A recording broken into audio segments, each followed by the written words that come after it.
Good morning, everyone. Good morning to the board, and good morning to everyone who is spending some time with us today. Welcome to the Transportation Disadvantaged Local Coordinating Board Annual Public Meeting. I'd like to officially call this meeting to order. My name is Myra Uribe. I am chairman of the Transportation Disadvantaged Local Coordinating Board, and I'll be chairing today's meeting, the first of which is our annual public meeting to hear feedback from the paratransit service. So if I may, I'm going to ask Mayor Bates to help us lead us in the Pledge of Allegiance, if everyone will rise. I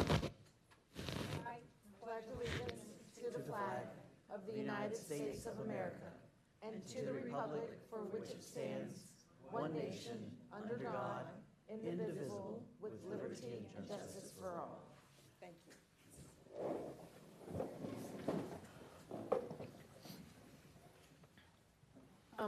I want to thank everyone for being here, and we definitely want to thank for hosting the meeting here. Hopefully it was easier to access and make it appropriate for everyone to arrive and be able to be a part of this morning. So with that being said, we're going to move on and go. We've already done our Pledge of Allegiance. It's now time for roll call. Unlike our TDLCB meetings, this public comment period does not require a quorum. So this is more closely related to taking attendance than calling the roll. Ms. Rachel, please call the roll. Thank you, Madam Chair. Baldwin. Present. Bates. Berry. Campbell. Delano. Present. Giltz. Hickling. Present. Hunter. Kersey Ledgerwood. Melia. Present. Olds. Olson. Present. Rays. Present. Smith. Stone. Present. Uribe. Here. Witt. Present.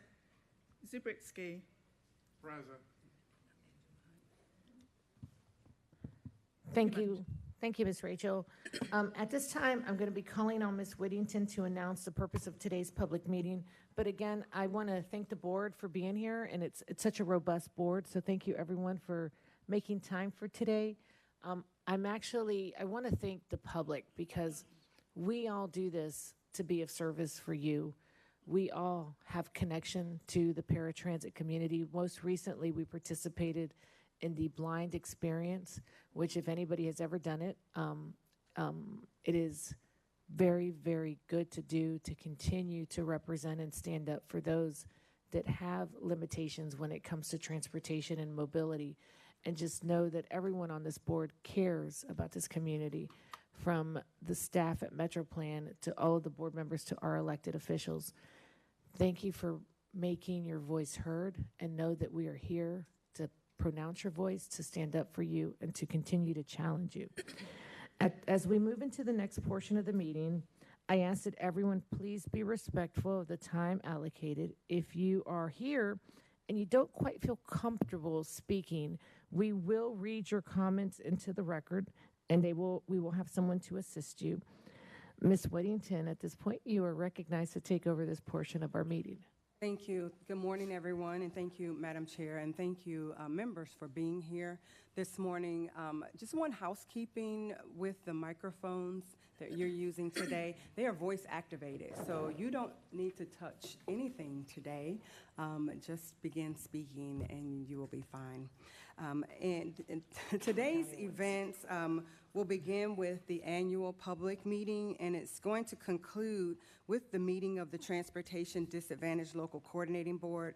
The TDLCB meeting is advertised to begin at 10:30 a.m. or immediately following the public comments, whichever occurs first. So in other words, if we finish public comments at 10:15, we'll be able to adjourn and go directly into the next meeting. We do have a public presentation information from Safe Mobility for Life. She's joining us, and she will be doing a public information presentation this morning. So the purpose of the annual public meeting is to receive input on unmet needs or any other areas that relate to the local paratransit services. Members of the public who wish to speak today will be given an opportunity to address the board.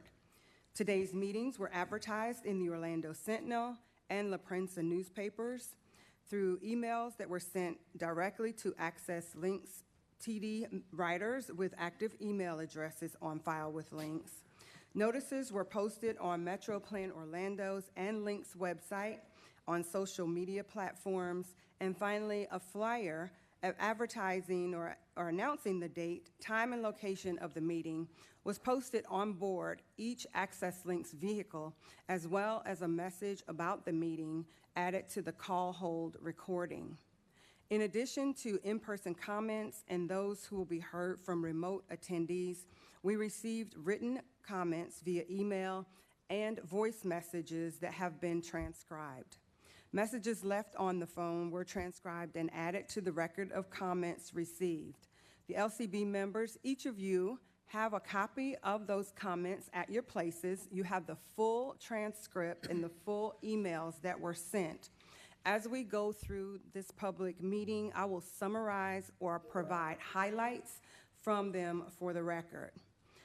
Some of them are quite lengthy, and so we have to be respectful of the same 2-minute time limit that people who are speaking in person have. And so that's why we will be doing highlights and summarization, but you do have the full record at your places. Lastly, we want attendees to know that representatives from Access Links and TransDev are in attendance today. And any comments that are received that needed immediate attention were sent to Access Links prior to the meeting.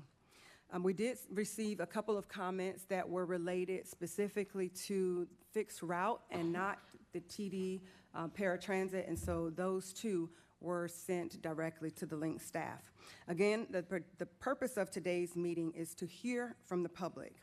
A complete record of these comments will be provided to Access Links after the meeting for follow-up. Madam Chair, if there are no questions from the board, we are prepared to move forward. Are there any questions from anyone on the board? And Ms. Whittington, you're going to read these comments that we've received after the public comments. Correct. Great, thank you. Ready? Let's get this started. Okay, yeah. so All public right. comments. Anyone wishing to provide public comments today should complete a speaker card. The chairperson will first recognize online attendees who submitted electronic speaker cards in advance, and then any others who are joining online who wish to speak. When your name is called, speakers should use the raise hand feature on the Zoom platform, and then you'll be invited to unmute your microphone to speak. Each speaker should state your name and county of residence for the record. All comments are limited to 2 minutes.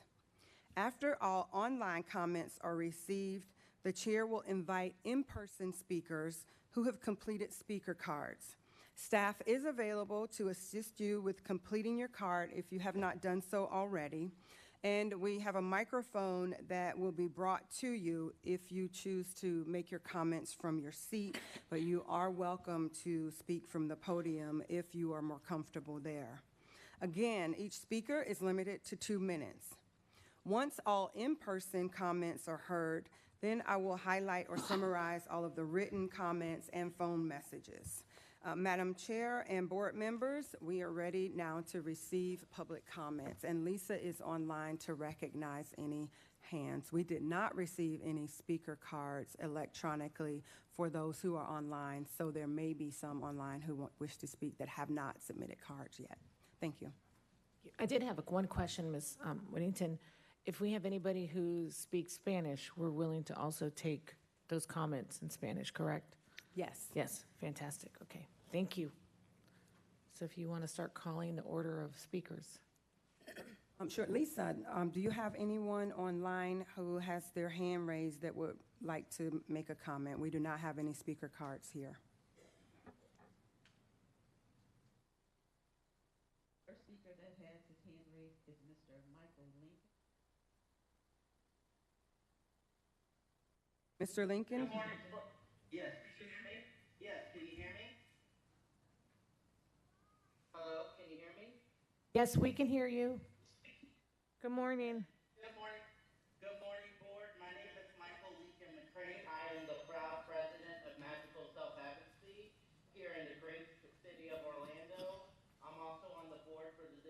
Disability Advisory Board for Orange County. Here in the city of Orlando, people with disabilities have been struggling dramatically for people with disabilities to get to and from work regarding access links. There's been several issues with access links that's been going on with people with disabilities. One of the biggest barriers is people with special needs that work at a theme park, especially during the months of October when they're doing Halloween Horror Nights or these Halloween events. They're stuck after 2 or 3 in the morning because access links do not run after a certain amount of time, and they're forced to have to walk all the way home from work. One, that is really unsafe, and two, that is really unacceptable. If we're a big city that has multiple attractions and theme parks, and know that there's individuals that work really late at night because of these attractions that are running for Halloween Horror Nights or Halloween Scream, our individuals shouldn't be stuck and not have no way home because access links stop at a certain time.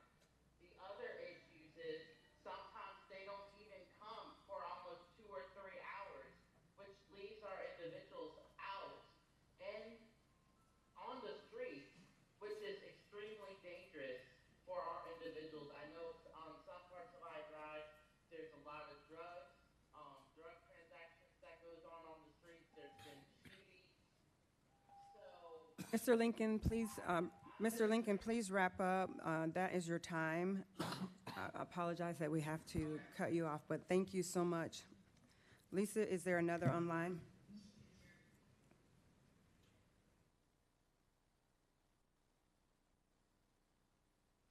Lisa, do we have another online commenter?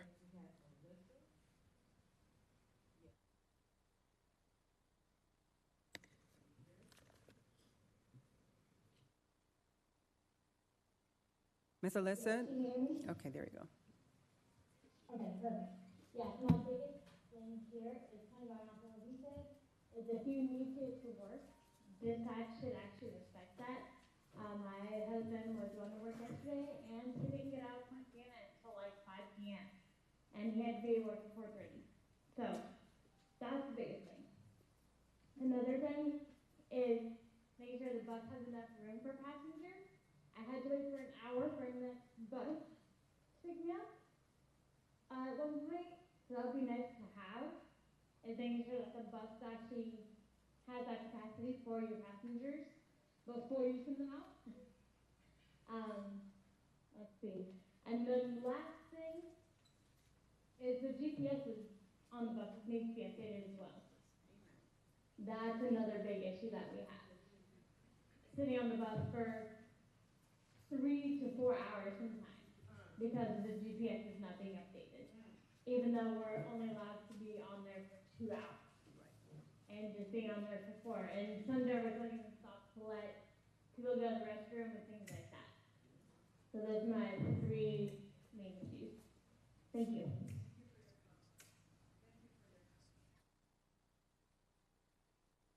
Alyssa, thank you so much for your comments. If you can please let us know your last name and your county where you reside.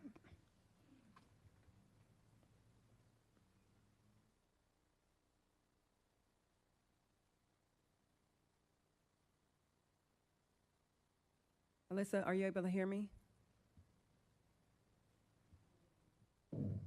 Yes, can you hear me now? Yes. Okay, yeah, so the last name is Cheeseman in Osceola County. Thank you. Thank you.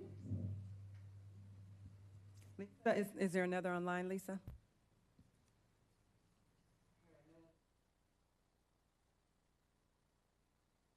Okay, Madam Chair, we're ready to move to in-person commenters.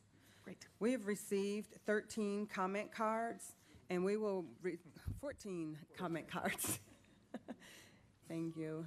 And we will call them in the order in which we received them. Those who submitted their online comment card or the comment card electronically prior to arriving will be called first. The first name we have is Sunil Janik. Sunil Janik, are you here? Sunil Janik. Next, we have Miss Sheila Young. Sheila. Sheila, and she's coming with the microphone now.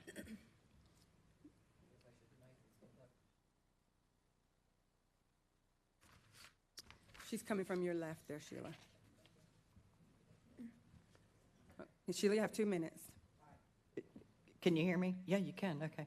Good morning. My name is Sheila Young. I live in Orange County in College Park area.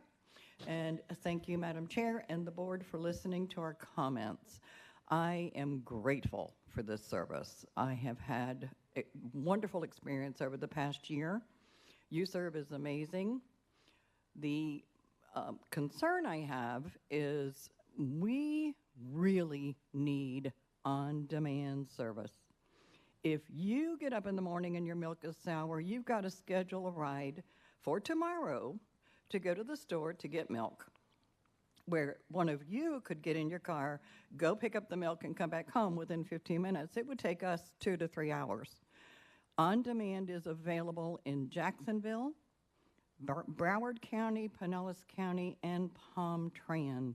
And I really feel that this service would allow us to do things on spur of the moment, like somebody calls me and wants me to meet them for dinner, if I need to run to the store, if I've got a prescription to go pick up, etc. So I would love it if you would seriously look into these other services and maybe consider doing this for us, because it would be such an advantage.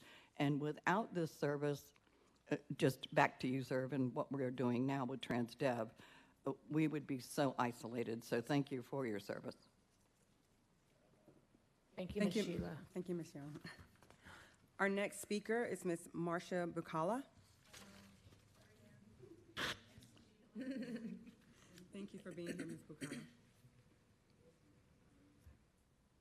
Yes, I also would like to see our county go to an on-demand service. As Sheila mentioned, there are many counties in Florida that already have it. I also have a list of several counties across the United States I would like to share and leave this piece of paper with you. I not only am legally blind, but last year I was diagnosed with ovarian cancer. I had 6 chemo appointments, and I was told I would be there between 3 to 5 hours. There was no way I could call the day before at 5 o'clock to get a return ride. I also had some complications from some of my chemo treatments, and my chemo nurse told me to call my internist. I was told my internist would call me back that afternoon. She did at 4:35. She agreed she needed to see me the next day, and I had to cut that call short because I had to call Access Links by 5 o'clock to be able to get to that appointment that she overbooked for me. I also had a situation this year where my dog was ill. I called my vet's office, and they said, we have no appointments for 2 weeks available, but we do have emergency day of appointments. I said, well, hopefully I'll be able to find a ride, because I would have had to call Access Links by 5 o'clock yesterday to be able to bring my dog in. So I hope you understand the importance of why we are asking for an on-demand service. Thank you. Thank you, Ms. Bucala. And for the record, your county is Orange County? Yes. Thank you. Our next speaker is Janine Lee.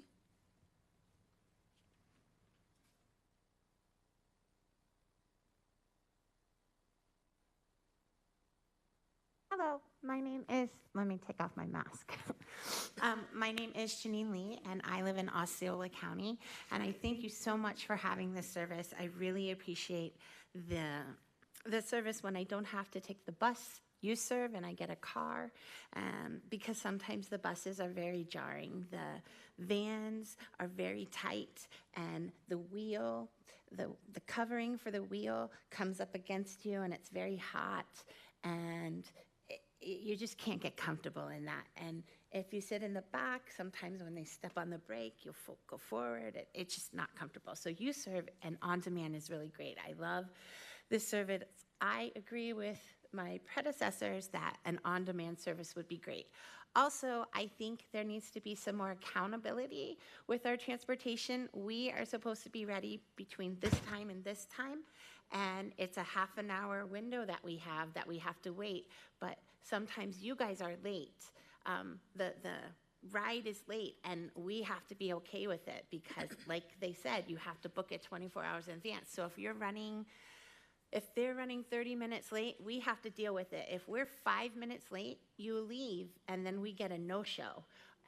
And we only get so many of those, and then we get banned from transportation for so long. I haven't had that issue because I am very scared and nervous about that. But yes, I would like it better if we could just make it easier to book rides, if we had more flexibility, and if people would be on time and not early. So either they're late or they're early. If they're coming to get me at 8:30, they'll call me at 8:05 and say, I'm here. It's like, no, I'm not ready for you. So yes, so please help with this. And drivers need to just take us to our stops and not stop and go to drive-throughs. I think that's very important. Thank you. Thank you so much. Thank you for your comments today, Janine. I'm going to call the next three names, and if you are comfortable going to the microphone or to the podium, if you would do that. If not, you can just raise your hand so that we'll know where you are. Ms. Alma Reese, Eric Lutz, and June Ulrich. Alma? She's back there.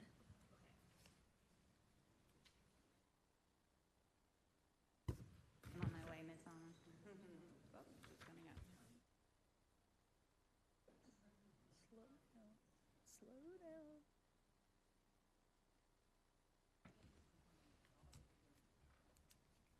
down. Alma Reese, Seminole County. I want to say thank you. First of all, the only issue I have is safety.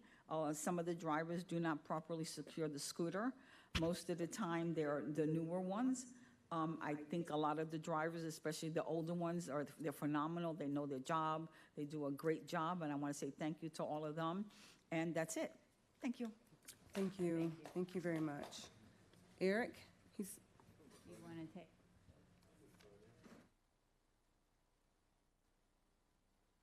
Right there? Voice activated. Awesome. Eric Lutz, Orange County. I've been very impressed this year with the service. Main reason is that I use U-Serve, and they've been amazing. Polite staff, clean vehicles.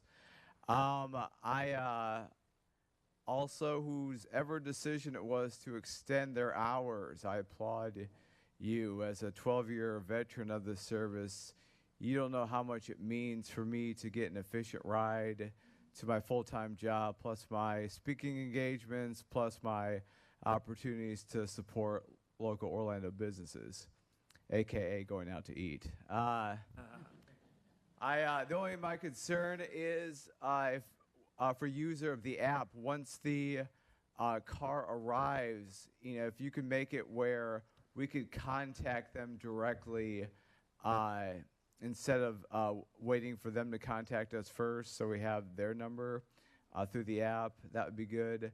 Also, I've been very impressed. I've been on the vans and the buses this year 10% of the time, and Big Star as well, and I've been for the most part, very impressed with them. In my opinion, they've gotten more efficient.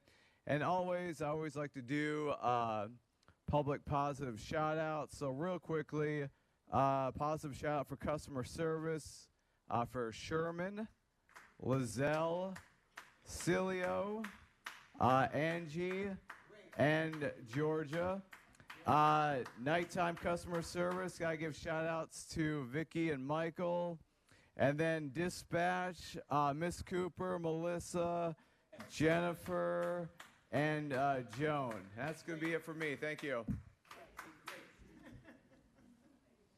Thank you, Eric. Thank you, And thank Eric. you for your service. Next is June Aldrich, and then Lindy Sands and Daryl Perry, in that order. I'm June Aldridge from Seminole County.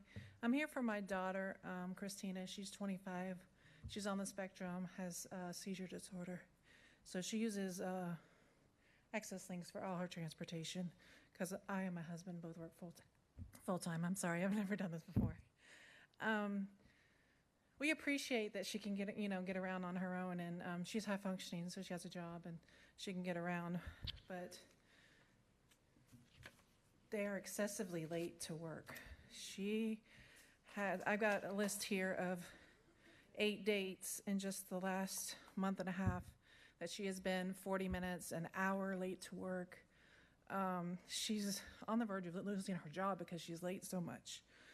There's another instance. She called in. She works at Disney's Boardwalk. She called in to dispatch and gave the exact address, and they took her to a different location twice. The dispatcher told her that she didn't know what she was talking about. I've got a text message from her where they actually said, "You don't know what you're talking about." She doesn't know how to deal with situations like that. So one time the bus driver did call, and they fixed the situation. They got her where she needed to go. The second time, they put her off the bus 20 minutes from where she needed to be. I'm in Seminole County. She's at Disney. It took 2 hours to get somebody to her to help her. She was hysterical. It was hot. It was a really, really bad situation, and I was concerned for her safety. That should not be happening. And in that instance, I called 3 different times. I called Links, just the normal service, and they put a note that this is the address she goes to always. No other address. If she says she's going to work, she will always go to this address. But then they gave me a separate number for dispatch supervisor. I called 3 different times, left 3 different messages, never got a call back. And that's an ongoing problem. We never get calls back. So those are my biggest concerns. Just that I appreciate the service, but it needs some improvements. Thank you. Thank you, June. Next, Ms. Lindy Sands. My name is Linda. My apologies. And then Daryl Perry and Catherine Velazquez. I live in Seminole County. I have arthritis. I'm 68. I had this service when I lived in New York City, and so I have it here. And I've been speaking to all of you. And I was here last year, November 9th, with the same story. Last Thursday, I was in the bus, and the driver came to pick me up, which is a driver that I always have. He made a small turn. I fell out of the seat. The seat belt popped completely open, and I fell from one side to the other. The only thing that happened was that 3 of my dentures broke. You people need to get it together. The next situation is that when you're booking a trip, I was on the phone today for 45 minutes. I call at 8 o'clock. When I speak to the same customer service people that are wonderful, wonderful. The customer service here is 100%. The dispatchers is 100%. The deal is that you're on the phone. The call starts at 8 o'clock. You know what time they get to me? 8:45. Like, that's all I have to do. By the time they do get to me, sometimes the phone cuts off and I got to call back to book a trip. Doesn't make any sense. I've had the same conversation 3 years ago. I don't know what you people doing, but what I see, I shouldn't have this conversation again. This morning, I live at 504 McCall Lane, Apartment 3 in Castleberry. I've been living there 5 years. The driver is at 120. I had to get the maintenance people that's on a golf cart to go tell the driver to come get me. You know why? Because they get frustrated and they leave me and they do me as a cancel, which is not true. It's happened many, many times. I am very aggravated and tired. You need to get it together.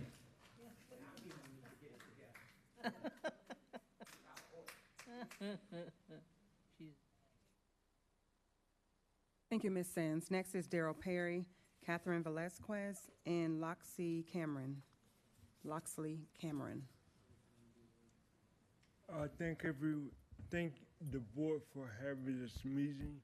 This is my first meeting after been with you all for about 6 years, and thank you for improving the service. Keep it up, and thank you all for great service. Thank you. Thank you, Mr. Perry. Catherine Velasquez, good morning. Good morning, everybody, and thank you for having us. This is my first time also. I just have a lot of concerns because, one, like other people said, I've always been late to my appointments. I go to physical and occupational therapy all the way in Kissimmee. I live in Orange County.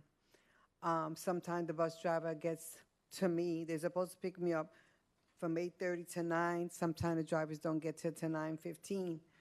And there's no way sometimes they're going to be able to take me all the way to Kissimmee because they have somebody else they got to drop off or pick up, and I get to my appointments late.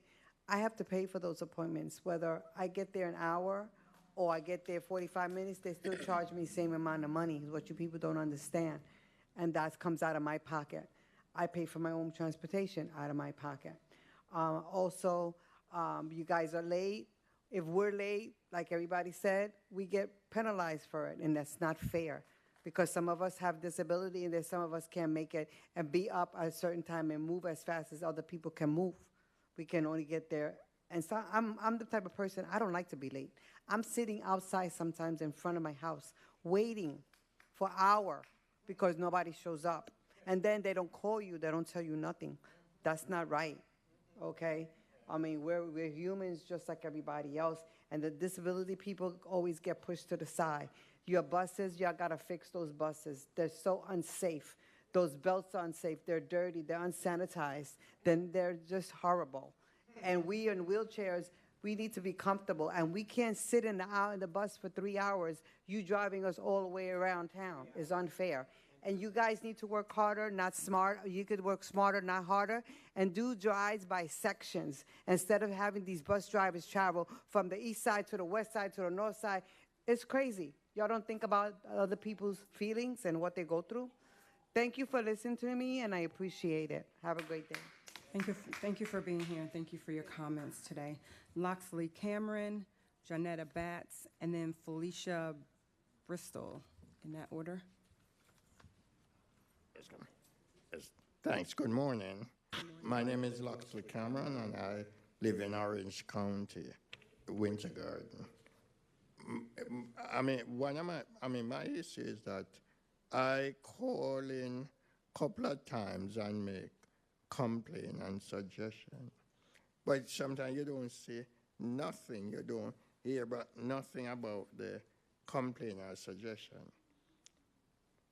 The driver would pick me up at I live in 2.5 miles from where I work.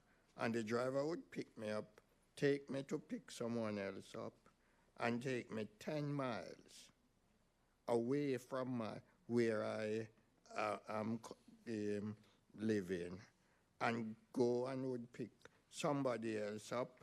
And I said, why do you do that? That's the instruction I received.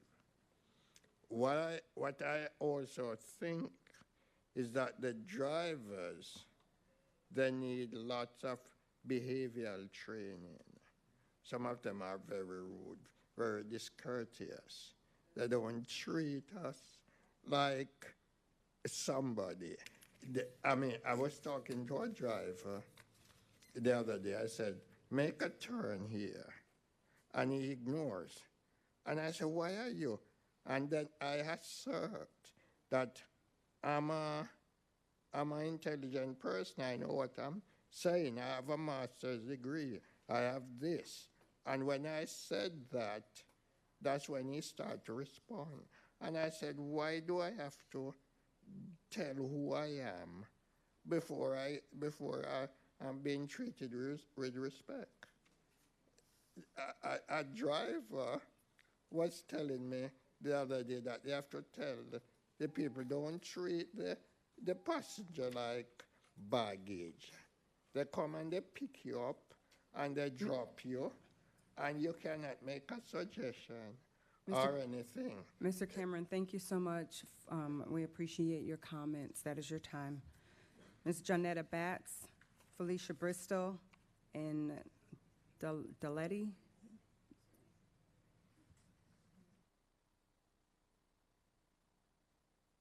Good morning. Good morning. My name is Johnetta Batts, and I am very grateful for the opportunity to speak before the board.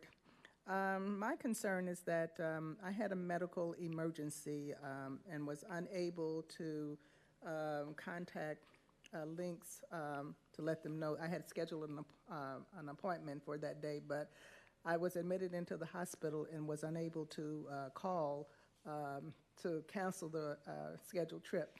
So I'd like to know if you have some kind of recourse for being able to, if a person has a medical emergency and cannot cancel the trip. And I received this notice in the mail saying that I guess I'm not sure if it's a cancellation notice or what, but I received this, and I don't want to be canceled as I depend on the bus service to get me to my doctor's appointments. So that's my concern, and thank you for the opportunity to speak before you. Thank you. Thank you for your comments, Ms. Batts. We will have someone to speak with you. Thank you. Ms. Felicia Bristol, and the last speaker is Delati?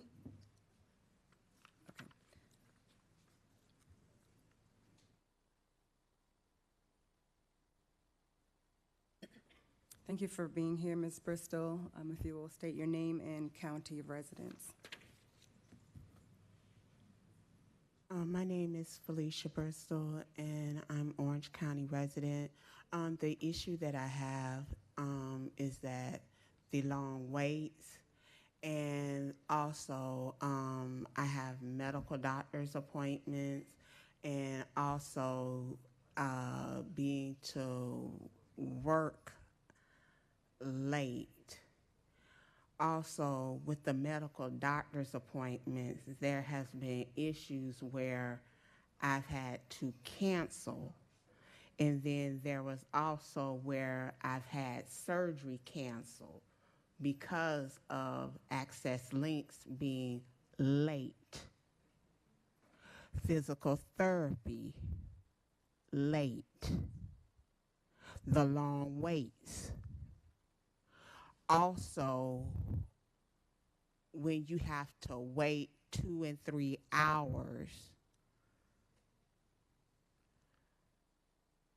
that is unacceptable. I appreciate the service, but when you have medical conditions, I just recently had foot surgery. I depend on your service. I have to have physical therapy even now. I have to go to physical therapy where my doctor requires me to have it. If I don't go, sometimes they require, and once they do all that physical therapy, the pressure and all that, sometimes I could barely hardly walk.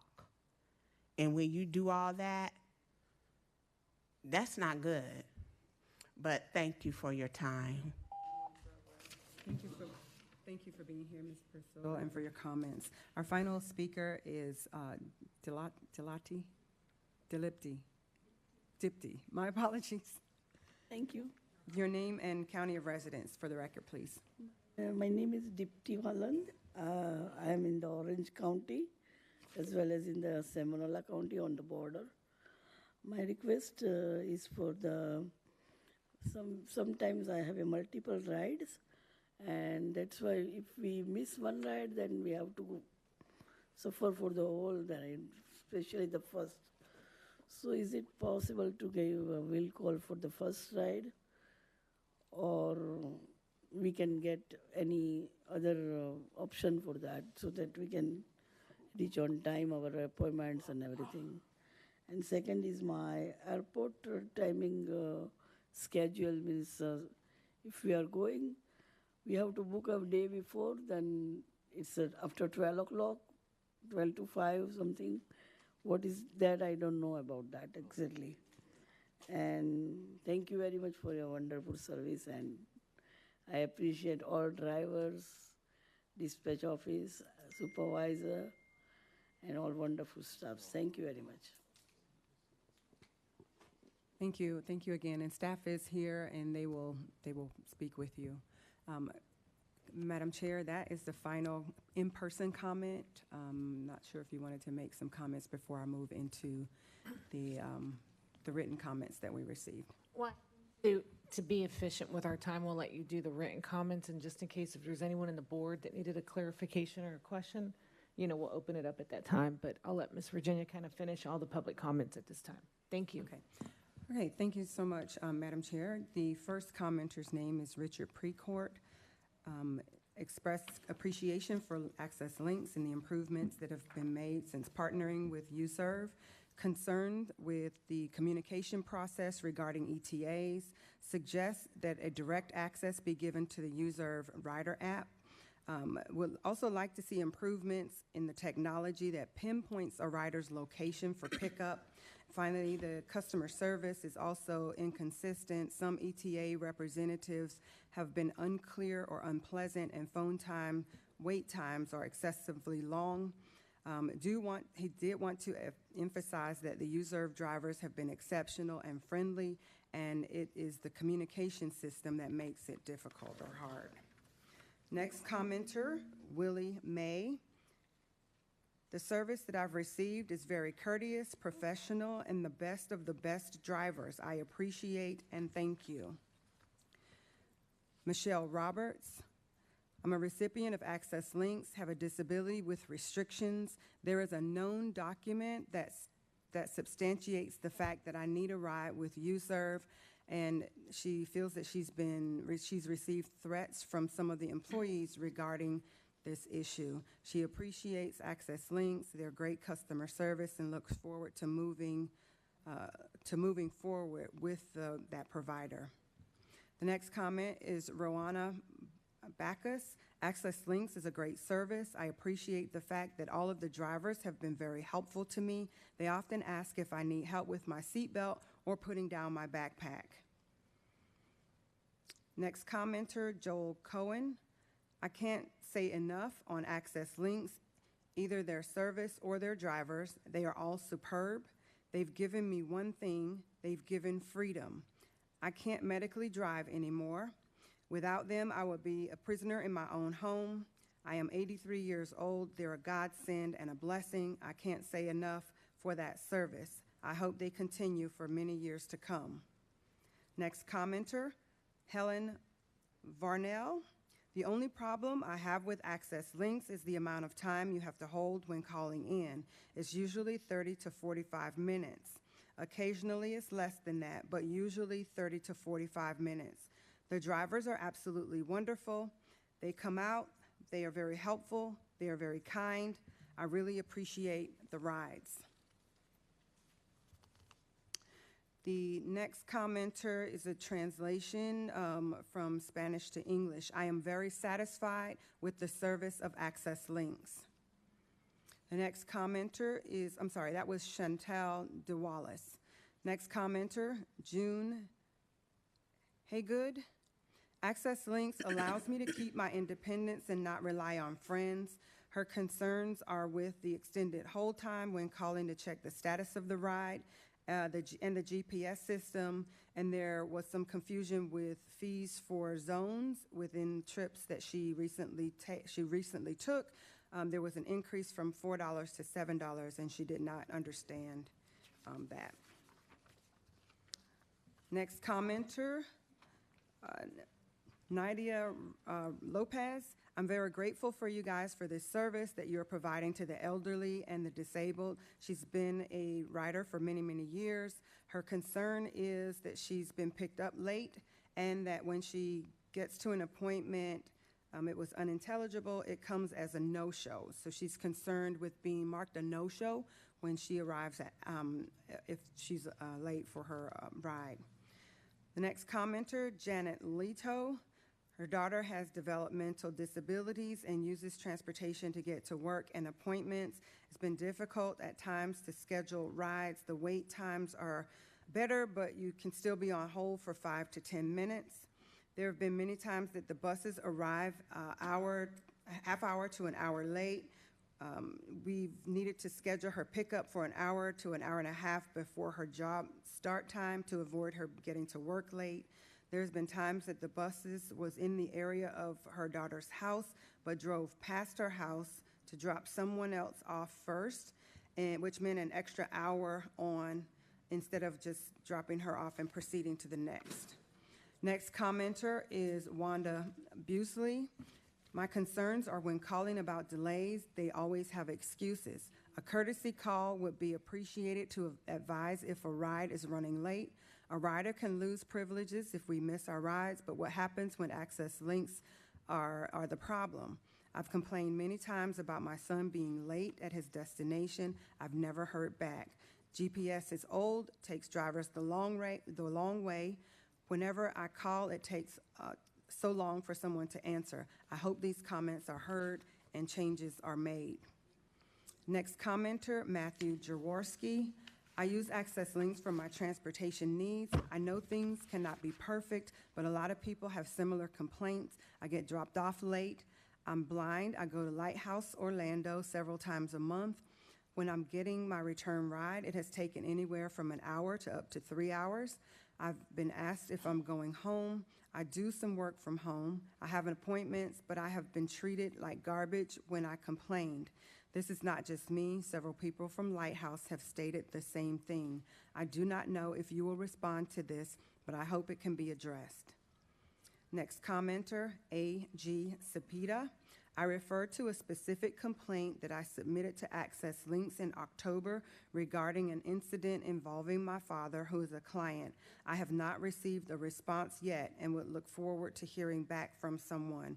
We will provide this reference number to Links for them to follow up instead of reading this for the record.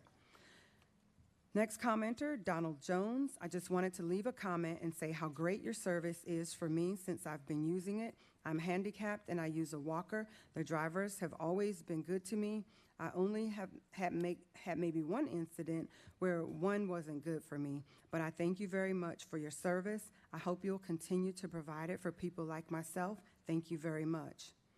Next commenter, Stephen Benz. The only request I would request with Access Links if the vehicles can be made a bit more clean, and that is about it. Thank you. Next commenter, Ida Gonzalez Campbell. I've been using Access Links for a couple of months now. The drivers are very polite. They help with the bags. The cars are clean. I like it as it is reasonable also. So the only thing I'm going to complain about is the waiting times. Sometimes it takes 15 minutes for someone to pick up the phone. I'm going to give you 90%. That's pretty good because everything is good. I think this is marvelous that you can use this service if you have some kind of disability, that you can take us safely where we go and then pick us up. I think this is awesome. Thank you very much. Next commenter, Deshina Clear. I am a dialysis patient who uses the Links service. I often wonder if I lived in a more affluent neighborhood if I would be treated better. Passengers are not taken into consideration when picked up from dialysis. For example, a patient just getting off the machine is weak and tired and doesn't want to ride around town picking up passengers from Disney and Walmart. I live approximately 7 minutes from my dialysis facility, but sometimes I get home until 2 to 3 hours later. I don't get home until 2 to 3 hours later after dialysis. And also having traveled to Kissimmee and other cities on occasion. I've just completed dialysis, which I feel very inhumane to be scheduled in that order, riding the Links bus or van that length of time. We're patients. Treat us better, please. Next commenter, Brenda Nicely Mead. I'm writing to request on-demand service be added to the paratransit program.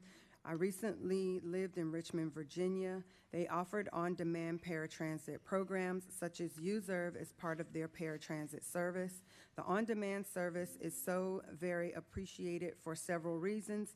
It allows me more independence. As a rider, I don't always know 24 hours in advance that I need a ride. Events and appointments arise quickly, and we really need an on-demand service. I think Access Links should introduce a service here in Orlando. If any questions, please call me. Next commenter, Cheryl McInnes. Good afternoon to you. I'm posting my comment in hope that it will improve the service. I like the service. I need the service to help me and to improve some things with the service. I need you all to improve the reservation times to 6 p.m. and give us more time. Unfortunately, Ms. McInnes's comment was sent electronically, but she wrote everything in the subject line and it cut off, so we don't have any additional text. We tried to reach out to her, but we weren't able to reach her. Two additional comments. Gloria Mendez, my concern is it takes too long to answer the phone. Also, a trip that takes only 10 or 20 minutes to get back home, and I have to wait up to 2 hours to get back home. I'm handicapped and have diabetes, so I cannot wait standing up too long. I've been using the bus for years, and it is always the same problem. It has gotten worse with the new company. And the last comment received, Nicole Hughes. Since the neighborhood link is accessible to people with disabilities and only requires a 2-hour reservation, why can't Access Links have the same reservation option? You do not always know when you are done at the doctor's appointment. Also, using the current paratransit is a challenge. Madam Chair, that completes all of the written comments and phone messages that we received. There were 2 additional comments that were regarding fixed route, and as mentioned earlier, we sent those over to Links. Thank you, Virginia. I appreciate all the comments. I want to just say, many of you I've had the pleasure of knowing, Sheila and all of you all that are just such strong advocates for our community. Thank you for taking the time to come out today and share your concerns. This is a board that we're constantly trying to work to improve things. I do want to acknowledge Norm here from Links, and I see that the company that does the ridership provider is also in the back. And many of us have actually gone and visited the offices of the ridership to see how they function and how they take in trips, how do they dispatch and things like that. But what's important is your feelings. Some of these words that we hear honestly are unacceptable. They're not acceptable for you. They're not acceptable for anybody. And you can trust that this board is very, very aware, and we're here because of that. I'll just share very briefly. My mother used Access Links for 7 years. She was a dialysis patient, and I know those stories. And there were plenty of times that I had to go pick up my mom because she was sitting there many hours. So we do know it, but I do realize that now is better than what it was. Okay, and I don't believe that anyone who does provide the service does not want to provide quality service. And so with that, I do want to allow my board, if there's any questions, comments, something that would like to be said. And if you will, just so I make sure I don't miss you or wave your arm, but I'm going to start over here all the way to my right. Hi, I'm Cheryl Stone. Thanks for giving me the opportunity to speak. I really appreciate all of you taking time out of your lives to come and speak to us. It's very, very important, and it's a nice balance to hear that there are parts of the service that you can give compliments to, because you're generous and understanding people, and keep letting us know about the problems that you have, and we'll steadily keep working on them. I became involved in this 15, 20 years ago because a driver made me cry, and nobody makes me cry. So here I am, still working on it, and I know what you're talking about, but hang in there, and with your help, we'll make it better. Nobody puts Cheryl in a corner. No. Oh, sorry, I had to. I She set me up, sorry, okay? I chained myself to the vehicle once so nobody else could get out, so they took me home. And I think that cry was frustration and anger combined with disappointment. And Yeah, I worked 12-hour shifts, and they didn't pick me up till 10. I got off at 7. I worked 7 to 7. Right. So it was, yeah, ugly.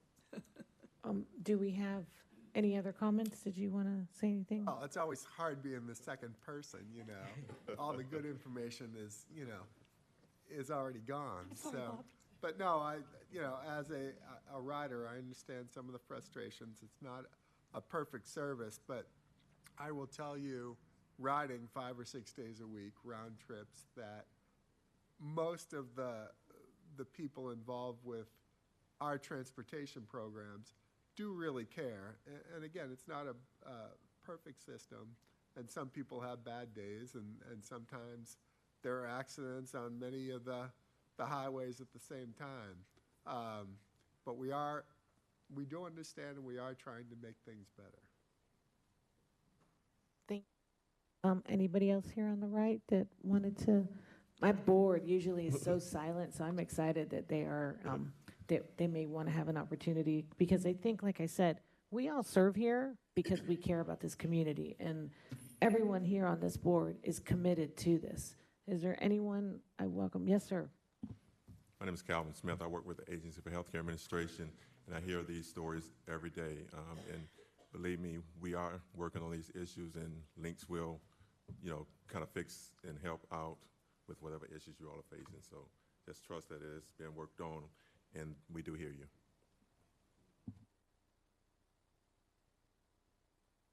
Okay, and I'm gonna, nobody else on my right? No? Okay, don't be shy. It's open mic day. Anyone to my left? Miss Baldwin, yes, ma'am. Good morning. I want to thank everyone for coming out. I am also a rider that is legally blind, hearing impaired, and I have mobility issues.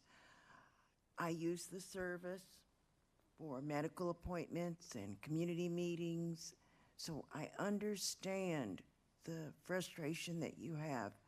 Once in a while, I have a pickup that is late or a problem with the phone too, but the majority of our trips are good, and everyone here, our board members, our Access Link staff, MetroPlan, we all want to make the system work better for you. The one request that I would have is that each of you reach your elected officials and let them know how badly we need additional funding to help our program, to do some of the things that you're wanting, like demand response. It does come down to funding and money. Thank you for coming. I want to, as an elected official sitting here next to Mayor Bates, we know, and I do want to echo what Ms. Baldwin said.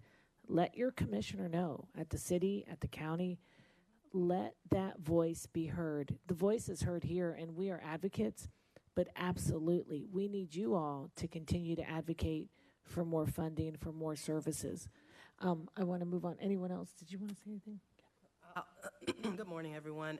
I'm Nika Berry, and I'm the citizen advocate, and I just want to echo what's been stated. We really do appreciate the feedback, the positive and the areas of concern, and just I want to reiterate that that Links cares.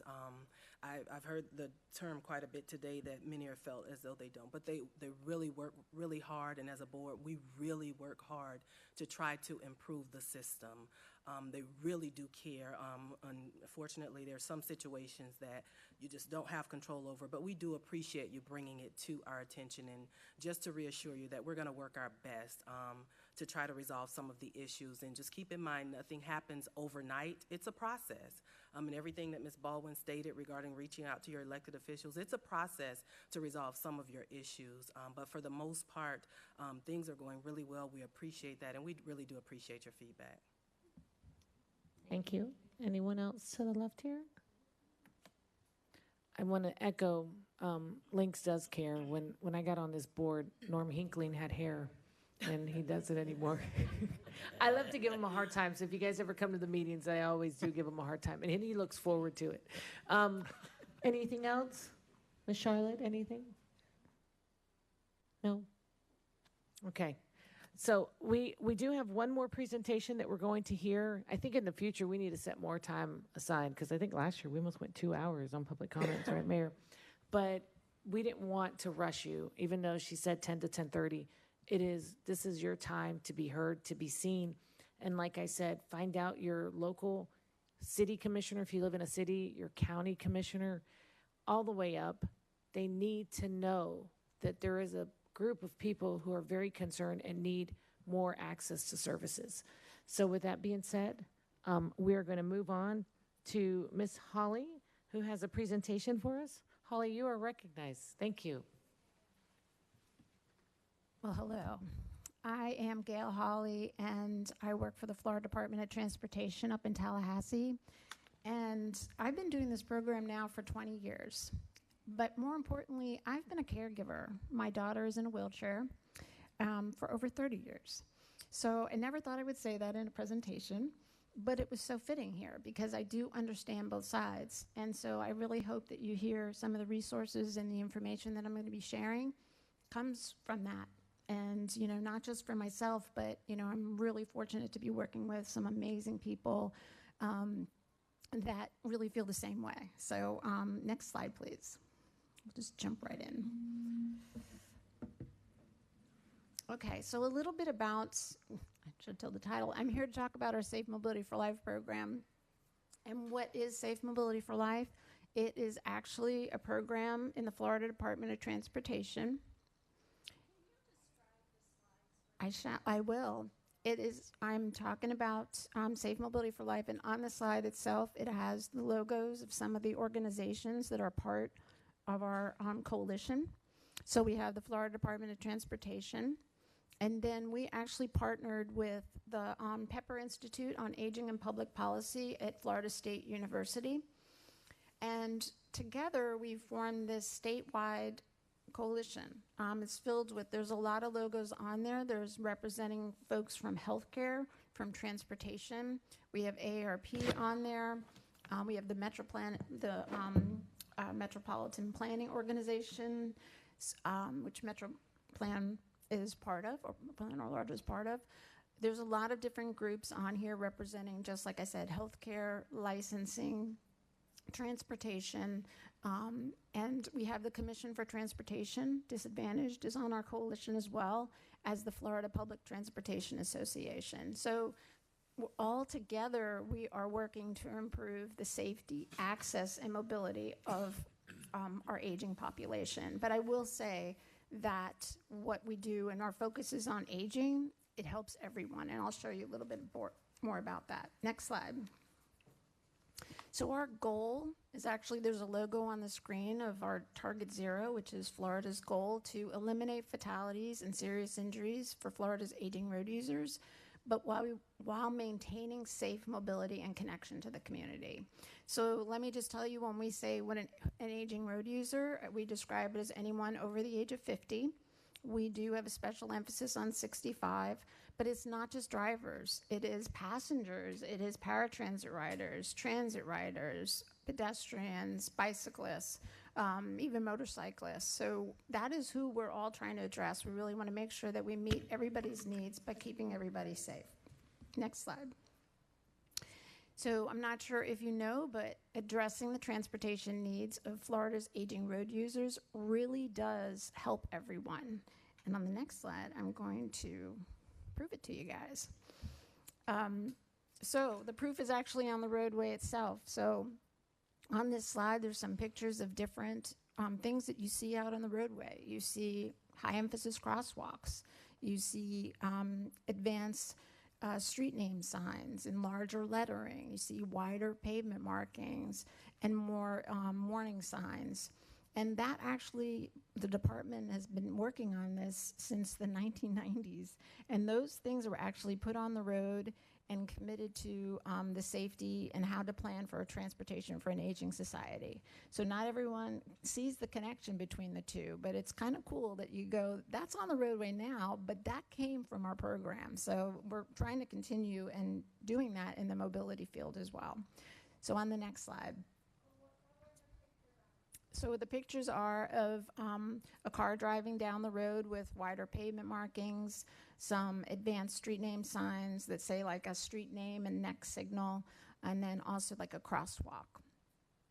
So what we've done is the department realized that we were not going to be able to keep up with the aging population, the trends, and projections and the increases if we only focused on the roadway. So it's really important that we focus and understand, you know, it's not just about driving, it's about getting to and from the places that you need and want to go, whether you're driving or not.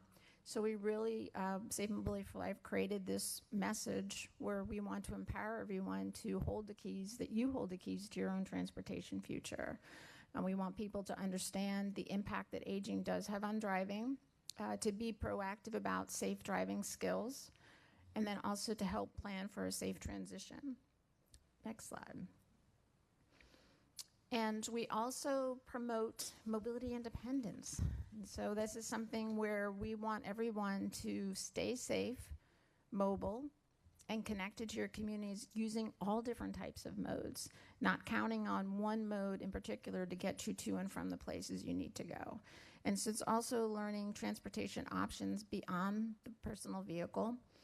And like I said, that's safe access to the places. So, you know, where you have your services here, but then there's other services as well that can be tied in to help, you know, you get from place to place. So on the next slide, just, you know, how can you maintain mobility independence? We're really saying use our resources. So I'm going to talk about a few of them you might not know about, but then we're in the back there. I know you got time. So we do, we're going to be back there. We have a table, and we'd be more than happy to walk you through any of the resources I'm going to talk about. So next slide. So this most important one, I'm not sure if you guys are aware, but we partnered with the University of Florida to create a database. It's a transportation database, findarideflorida.org. And what this database does, it really connects you with those other options. And some things that are different about it is that you can actually go in and enter the address that you're traveling from, where you want to go. You can filter it down and say whether you want to go for shopping, for education, for work, or for medical, and then you're able to do a search, and it comes up with those options. So on the screen here, I've put, there's like a QR code, but again, we're going to be in the back there to, you know, be able to share this with you. All right, next slide. So I'm going to walk you through just briefly on how to use Find a Ride. On the next slide, there you go. So there's 3 steps, really. Again, one is that you visit the site, and then you can actually go in and enter the information. And I will say that the site is done in, it can be converted to Spanish. It is for low vision users as well, so there's other options in there to really put that information in there. And then there are, again, some of those filters that you even can click whether you're over 60 or not, if you need to have an escort from the vehicle, or that you need accommodations for a wheelchair. So you enter the information of where you want to go, and then you're going to click on that Find a Ride at the bottom.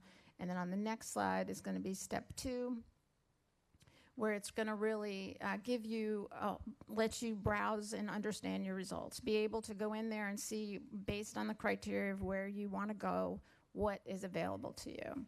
And so, you know, some of the providers include, you are going to see public transit, community transportation, but if it has travel training as well, the use of public transportation, but then there's other transportation providers that are on there that you might not be aware of that can, you know, meet your needs. And I would like to say, though, it is a database, so we're just putting it out there. And for everybody, so that way it gives you the options for you to do, to make your right decisions. So on step 3 you, on the next slide, you are going to be able then to see, once you click on and see your, you click on the provider, you can actually see all the different information. So on the screen, it actually has, like this one I chose was like the iRide trolley, and it'll give you all the information of the contact information, the information about eligible riders, if there's special accommodations that they do, and then also costs and, hours of transportation, if there's any other information that's needed. So really trying to put this in one place, because ultimately the decisions on transportation is up to the individual, right? You know exactly what you need and to make that happen. So on the next slide.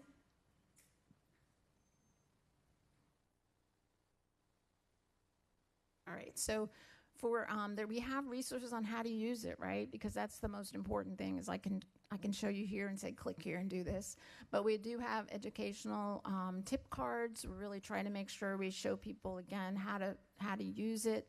But then also the good thing about Find a Ride is it has a helpline. There's actually through the University of Florida, they have a person. If you can call, leave a message, and they'll get back with you and help you sort through the site. Like, not everybody can use it. Not everyone has access to a computer, so that's just this way that we really want to make sure that people can be heard and can figure out what those options are for you. We've also developed some videos that are posted on YouTube that walk you through it, kind of answering some of those questions and show people a little bit more how to do it. So that's a great resource that it's available on there. And I wanted to share some stories, though, because like I was saying, that this really helps people meet the needs. And so we do. By taking these calls, we really get this idea. We hear from people and then are able to help them find their way. And just one example is like someone who didn't have any more credits for WellCare for a cancer, going to their cancer appointments, but then the American Cancer Society does have transportation. And so, being able to know what that is going to really help. The other resource, just to let you know, is we do have options in using a whole series on educational materials on how to use other transportation options. We really created these materials, answering questions, what holds people back from using them, and so these are written in a way that you can really easily be able to use them. And again, that information's back there. On the next slide, I'm wrapping up. I'm sorry. Okay. I just want to plug this. There are resources for family caregivers. I think that's the most important thing to know. And then also we have information for how to use transportation for people with memory loss. We have not only for the caregivers themselves, but then also resources for the providers as well. And next slide. Wrapping up. I just want to remind you guys that you hold the future to your transportation future, what you can do now, help create a plan, and that we're here to help. And so, just come see us and our resources, and we'll be more than happy to help you. Thank you. Thank you so much for that information. I want to echo, as you had that slide of Vision Zero, it is absolutely, FDOT is 100% committed to creating a safe, fostering environment that is inclusive. And I want to thank Sheila, because we did the blind experience, and I don't want to be disrespectful, but you would not realize how bad the streets are. From unevenness, and one of the things, and some of you all have done this, when you cross the street, it's not actually perfect crossing. It is at an angle, there's little holes, there's bumps. You never realized how lifted concrete is until you do that. And then one thing, and of course our other senses are stronger. The sense of hearing goes up a lot more. But one of my biggest challenges that I realized, my biggest takeaways, I didn't know if I was going north, south, east, or west when I did that. And it was in the middle of the day. Yeah, and I know that they say, well, sometimes when the sun comes up or the sun comes down, but we were at a time when the sun was just there. So I remember my husband, and I want to echo, he could have tossed me over, but he let me be safe. We were actually good. have a clip at the next Uh-oh. meeting that we're going to share. Okay. So yeah, but I don't said, give it away. Where are we? I was like, which way am I? I'm like, are we going north? He's like, no, we're going east. And I'm like, oh, So, and this is where I want to thank DOT, because this is something all of us, and Mayor here knows that Vision Zero is a priority for us, because on top of we don't want vehicle traffic, we don't want pedestrian traffic, accidents. We want people to feel safe when they're out there, whether you're walking, whether you're in a wheelchair, at any capacity that you are walking your dog with impairments or completely having all of your health in check. So that is a very big priority for DOT. I believe, are there any questions from the board for Holly? Seeing none at this time, I also want to take a moment to thank Orange TV, who is recording this and has this being broadcasted. So if you're very excited and have nothing to do tonight, tune in and watch us all over again. And with that, we're going to officially close our public comment portion of our meeting. We will be moving directly into our regularly scheduled TDLCB meeting. I just want to check with my board. Does anyone need a break? Are we okay to just move forward? Anybody? Okay. So thank you, everyone, for being here. You are welcome to stay, but you are also, just want you to know that the portion of the meeting that all the public comment took place has gone on. I want to go ahead and officially call the Transportation Disadvantaged Local Coordinating Board meeting.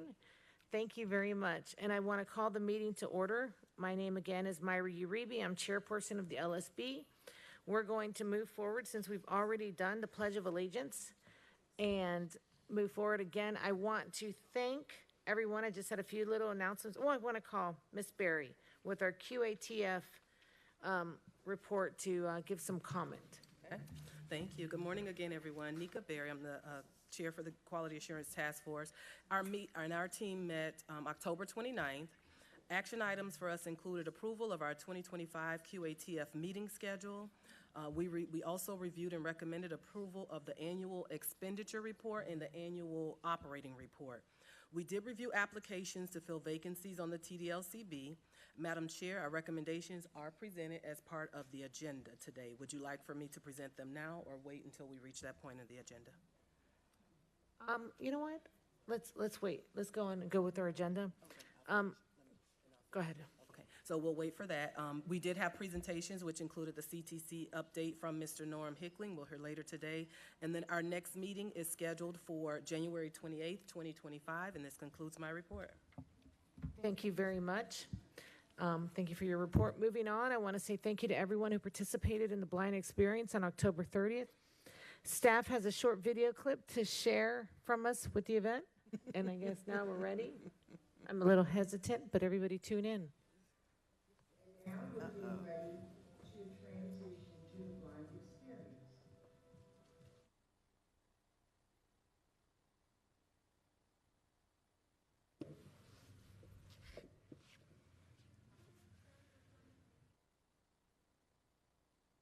On the video is Commissioner Uribe being escorted across the street during the blind experience.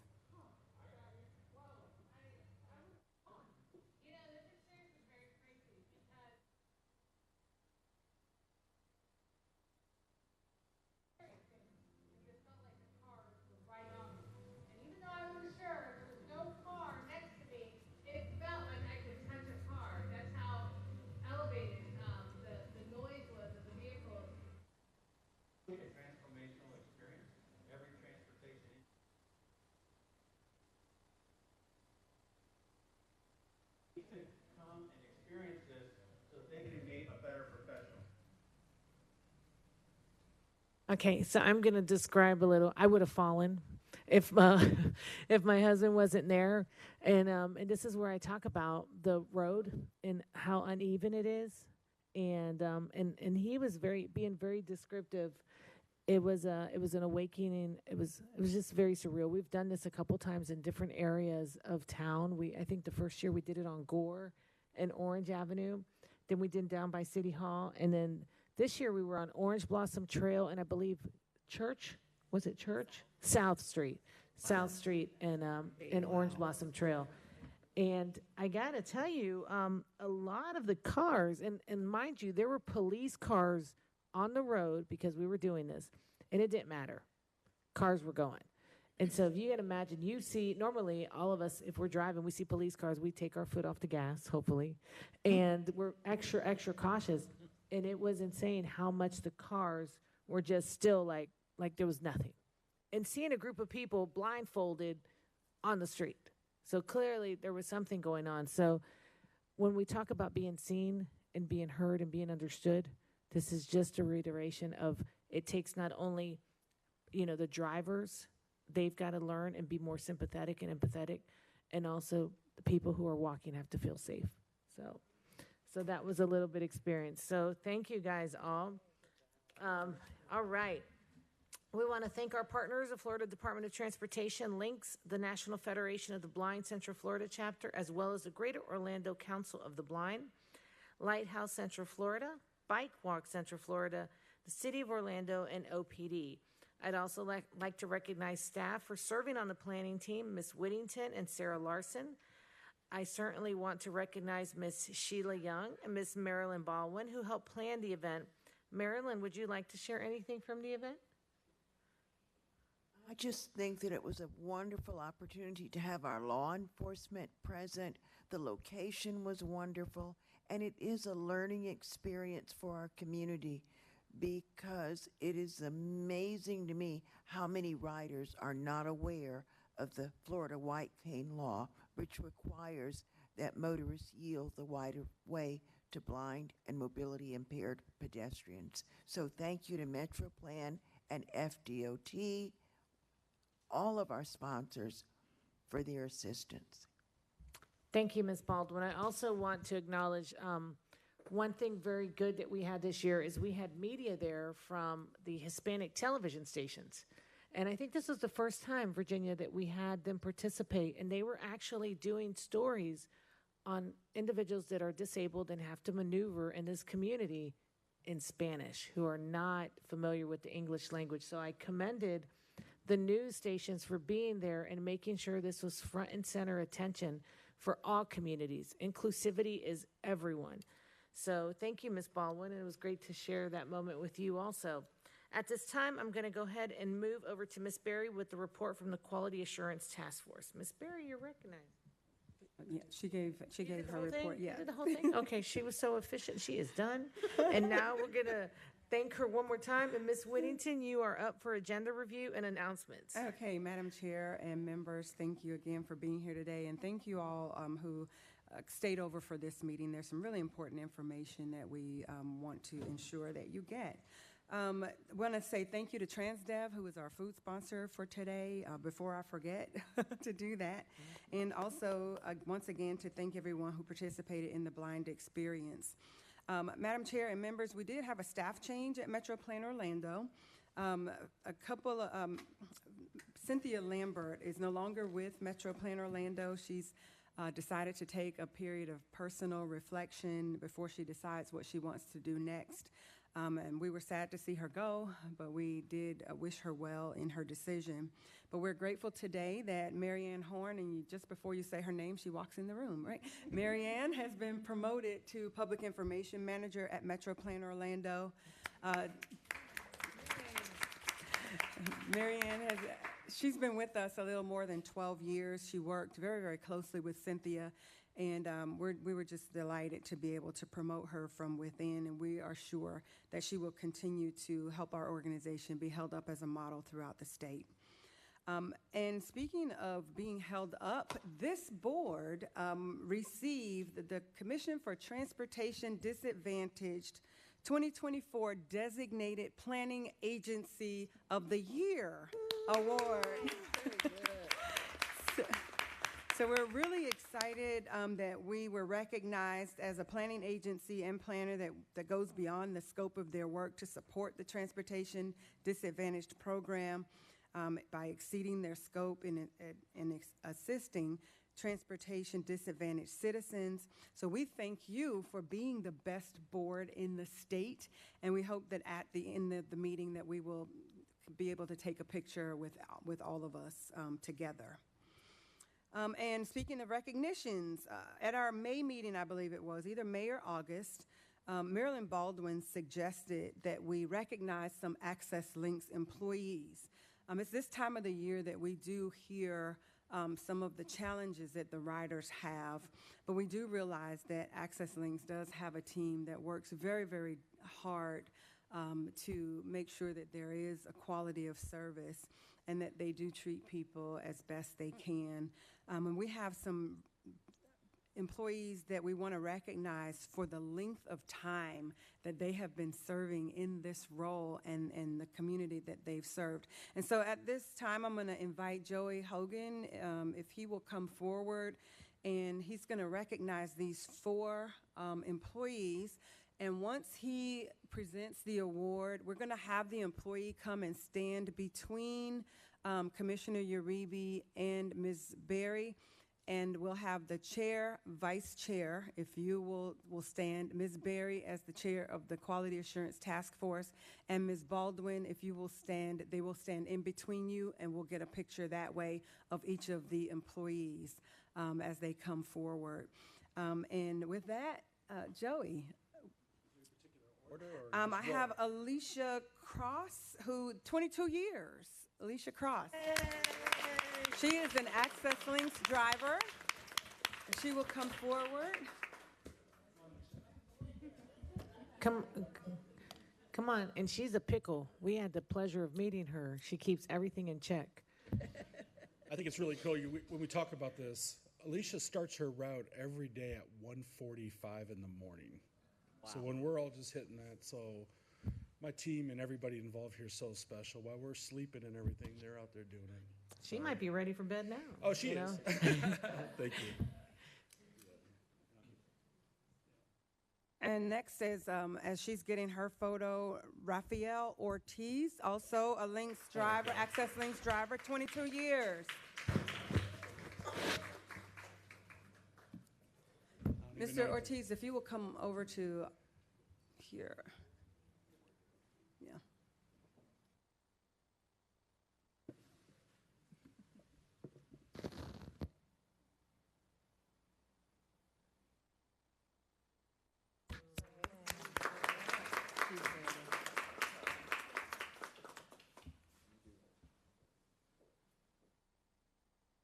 And again, this is Rafael Ortiz, 22 plus years as a Links driver, Access Links driver. Wonderful. He sleeps until 4. He's not. Thank you, Mr. Awesome. Thank you for your service. Awesome.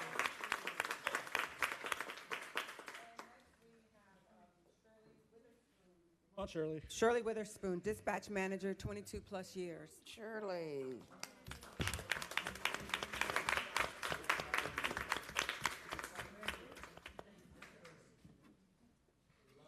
The consistency, hard on me, but she's been serving this for way over 22 years. I think a lot of people are going to be hard on you. Wonderful people. So, yeah. Yeah. I'm an easy target.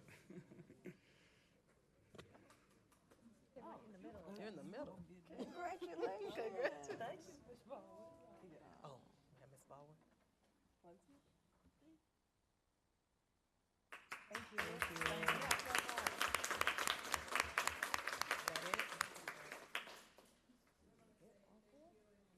Congratulations to all of the Links employees. We had one for Michael Brooks, who is Access Links maintenance technician for 22 years. He was not feeling well, so he could not be here today, so we want to still congratulate him. So thank you, Joey, and thank you to Access Links. And Madam Chair, Norm has some recognitions that he would also like to make. I think he has some staff that he invited here as well. I did, and I want to thank Joey and all the team from Transdev there. But we also, at Links, with us we have Selita Stubbs, our senior manager. You've met her before, obviously. We have Lindy Castillo, and Lindy is our manager of customer service. We have Ben Gonzalez, and Ben's helping as he always does. But then we also, and Lindy, if I could have you come up and you can talk a little bit about your supervisors. We have 3 supervisors that we really wanted you all to meet. I know there was a lot of discussion about time and the answering the phones and things like that. But there is a core group of 3 ladies who work there. I'm going to say it. They work their asses off for us. And they really do work very hard to serve this community. And they're the ones that monitor the phone calls, who's taken a long time on a phone, if there's a problem, phone call, et cetera. And we wanted to bring them here today. I was supposed to submit the names to Virginia. My fault, I didn't. So we'll figure it out. We'll get a plaque later and everything like that. So that's on me. I'm not perfect. I was cutting my hair. Anyway, so Lindy. My name is Lindy Castillo, and I'm the manager of customer service. But I do really, truly recognize the comments that each of you made today, and we take it at heart. We understand that there's room for improvement. We understand the community. We're out there as well, not only on the phones, but in meetings such as this. And we truly understand. We read the comments. I'm also in charge of the complaints that come in. And for those folks that, I apologize if we haven't reached out to you, but we're working on that. The team is working on that. And there's another 40 agents out there and at the downtown window that sells passes, handles the lost and found. So behind the scenes, we're 24/7. We're never sleeping. During the hurricane, my team was still available. They were booking reservations, realigning the dialysis trips. They were doing a lot of things that, the folks don't sometimes realize, and we're there kicking and clicking. And so I want to recognize, if you can, Yesenia Rivera, Alexandra Soriano, Maureen Lewis. Please stand up, please. Ladies and gentlemen, this is the team, really, all honestly. They're the backbone of the organization, and I want to say thank you. Thank you, and thank you for this committee. And we won't fail you.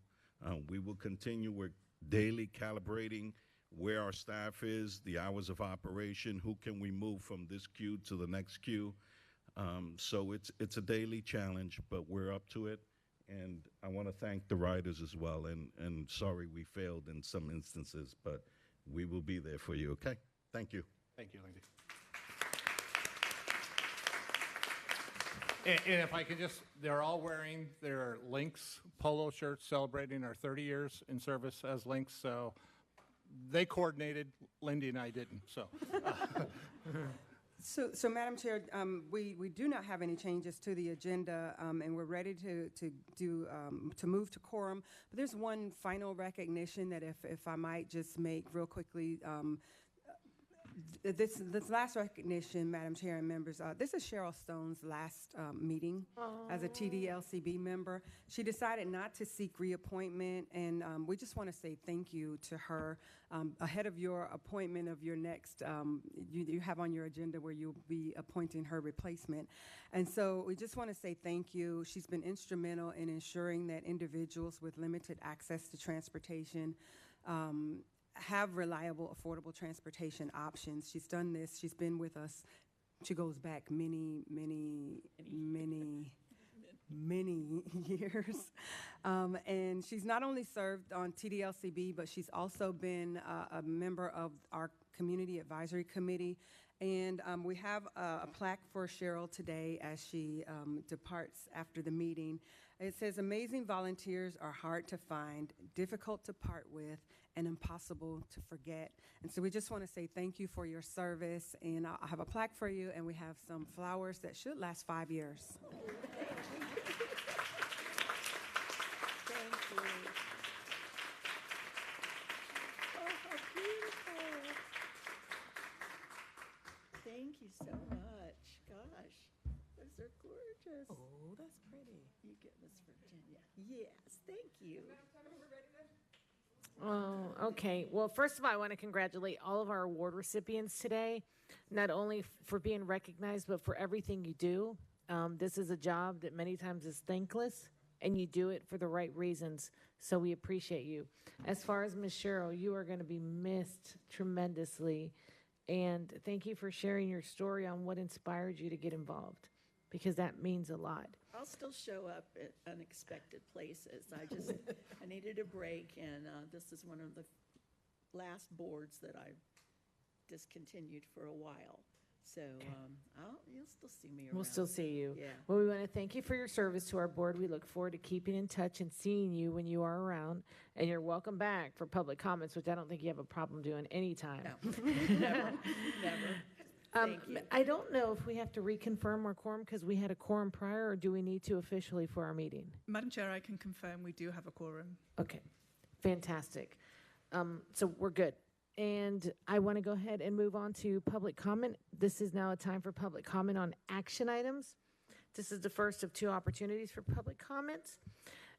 Public comments on action items are heard before the action is taken at the beginning of the meeting, and comments are then at the end or into the general nature will be heard. If there are any comments in person or online joining us for Zoom, please make sure you do your raise hand feature. Each speaker is limited to 2 minutes. And do we have any members of the public who want to comment on action items that are presently here? I've not received any action item comments, Madam Chair. Okay, and Ms. Lisa, do we have anyone online that likes to make a public comment on an action item? All right, thank you very much. We are going to move on. And of course, public comments can always be submitted by email or phone message before the meeting, and they can be submitted to Ms. Virginia. And did you want to have a comment? Did you have anything? We don't have any. Okay, fantastic. Let's move on to our action items. Ms. Whittington, you are the presenter for all of the items today. Yes, the first is the minutes of the August 8th TDLCB meeting, Madam Chair, and they are in your agendas at tab 1.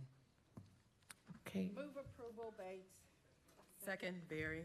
So we have a motion for approval, and we have a second. All in favor say aye. Aye. Any opposed? Motion passes unanimously. And I meant to say, are there any corrections to the minutes? Hopefully not. Okay. And then we're going to move on. Ms. Virginia. Yes, Madam Chairman and members, at tab 2 is your 2025 proposed meeting schedules. I will call attention to your May meeting, which is not the normal second Thursday. Just wanted to call attention to that. We had to move that meeting to avoid another conflict. Okay. And so is there any do we have a motion? And do we have a second? Second, I'll need a wit. Or is there any discussion or any questions about the May date? And it'll be in your tab, and I'm sure Ms. Virginia will be reminding us in plenty of time for the May 2025 meeting. With all that, all in favor say aye. Aye. Any opposed, same sign. Motion passes unanimously, Ms. Ms. Virginia. All right, at tab 3, Madam Chair, we're requesting approval of your annual expenditure report. We have met the requirements as required by the CTD, and we are looking for your approval today. Move approval, Bates. A second, please. Second, Olson. Okay, we have a motion for approval and a second. Are there any questions or discussion? Seeing none, all in favor say aye. Aye. Any opposed? Motion passes unanimously. Ms. Virginia. And at tab 4 is the annual operating report. Again, we have met the requirements of the state, and it's presented today for your approval. Are there any questions on this motion? Seeing none, is there a motion? Move approval, Bates. Second, I'll need a wit. So we have a motion for approval and a second. Is there any discussion? Seeing none, all in favor say aye. Aye. Any opposed, the same sign. Motion passes unanimously. Ms. Virginia. And Madam Chair, for this one, I will yield to Ms. Berry as your chair of your Quality Assurance Task Force. Okay, Ms. Berry, you are presented to do the QATF report. Absolutely. We reviewed applications at our last QATF meeting to fill the vacancies. The application period was open from September 30th to October 2nd for 3 open seats: an at-large alternate, a for-profit operator, and a representative of the elderly over 65. As of the submission deadline, we received 10 applications, one of which was deemed ineligible due to their employment. And after review and further discussion, the QATF unanimously recommended the following. Ms. Charlotte Campbell, who currently serves as the at-large alternate, assume the seat representing the elderly over 65. Ms. Tashara Cooper, an Orange County resident, for the at-large alternate, And we also recommended adding Ms. Sina Underwood from Seminole County resident to serve as an at-large alternate. Fantastic, and thank you for all of you all for that work. Are there any questions? Seeing, and I did actually have one myself. I see that we've got someone from Orange County and someone from Seminole County. Do we have Osceola County represented also on that board, or not yet? No, there were none. Applicants? No. Okay, because I know we work as a region, so just curious to know that. The question, it came up at our meeting, but we just didn't have that same question regarding Osceola. We said we would try a little harder next time. To hopefully receive. Thank you. And for anyone listening, and we work as a region, Orange, Osceola, and Seminole County, so it's nice to have people representing the board that come from those areas so that they have a voice. With that being said, is there a motion? Moved, Marilyn Baldwin. Would you like to? She got a second over here. If there's no discussion, all in favor say aye. Aye. Any opposed? Nay. Motion passes unanimously. Moving on to the presentations and the status reports. We have 4 presentations today. First is a status update on the 2050 MTP by Ms. Taylor Laurent with MetroPlan Orlando. Hi, Taylor. It's good to see you. You're recognized. Good morning, everyone. Morning. I'm Taylor Laurent from MetroPlan Orlando, providing an update on our 2050 Metropolitan Transportation Plan, MTP. We can go to the next slide.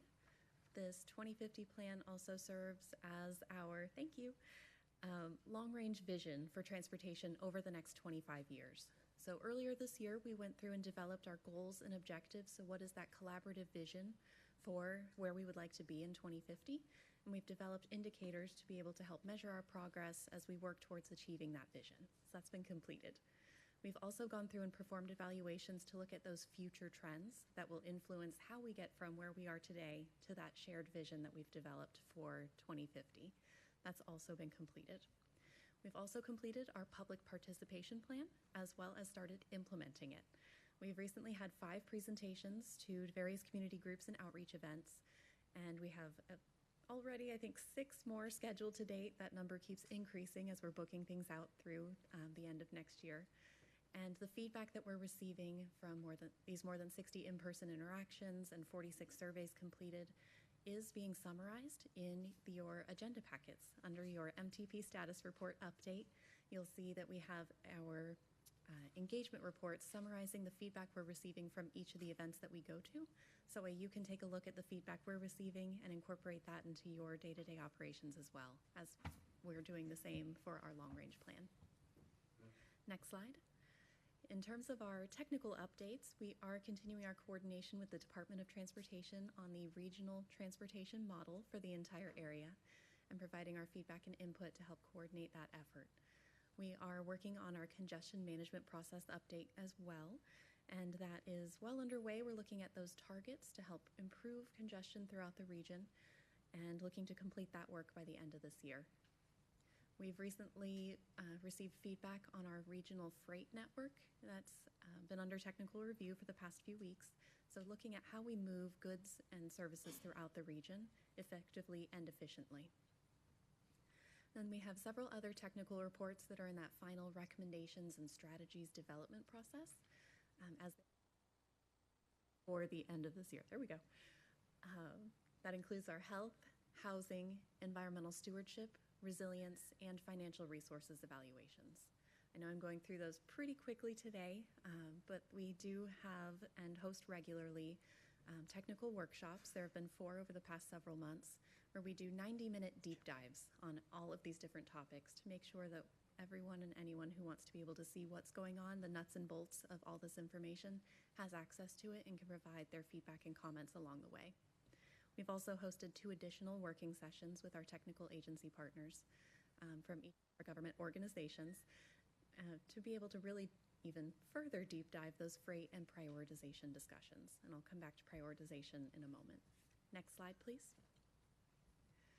So as we're looking at all of these different themes throughout the region and these different aspects of how our lives interact with transportation services, we need to look at what are the future needs. So what are the areas we're experiencing problems today or where we see those desires for improvement?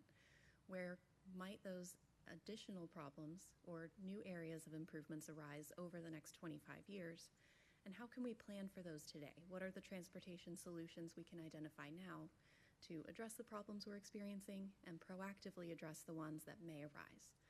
So we've completed our modal needs assessments, so looking at our transportation system from multiple different perspectives: transit, technology, active transportation, bicycle, pedestrian modes, as well, and safety. I'm going to just move that up. I'm too tall. Okay. So looking at safety as well, to make sure that we're incorporating all these different aspects into the work that we're doing and seeing a singular transportation system.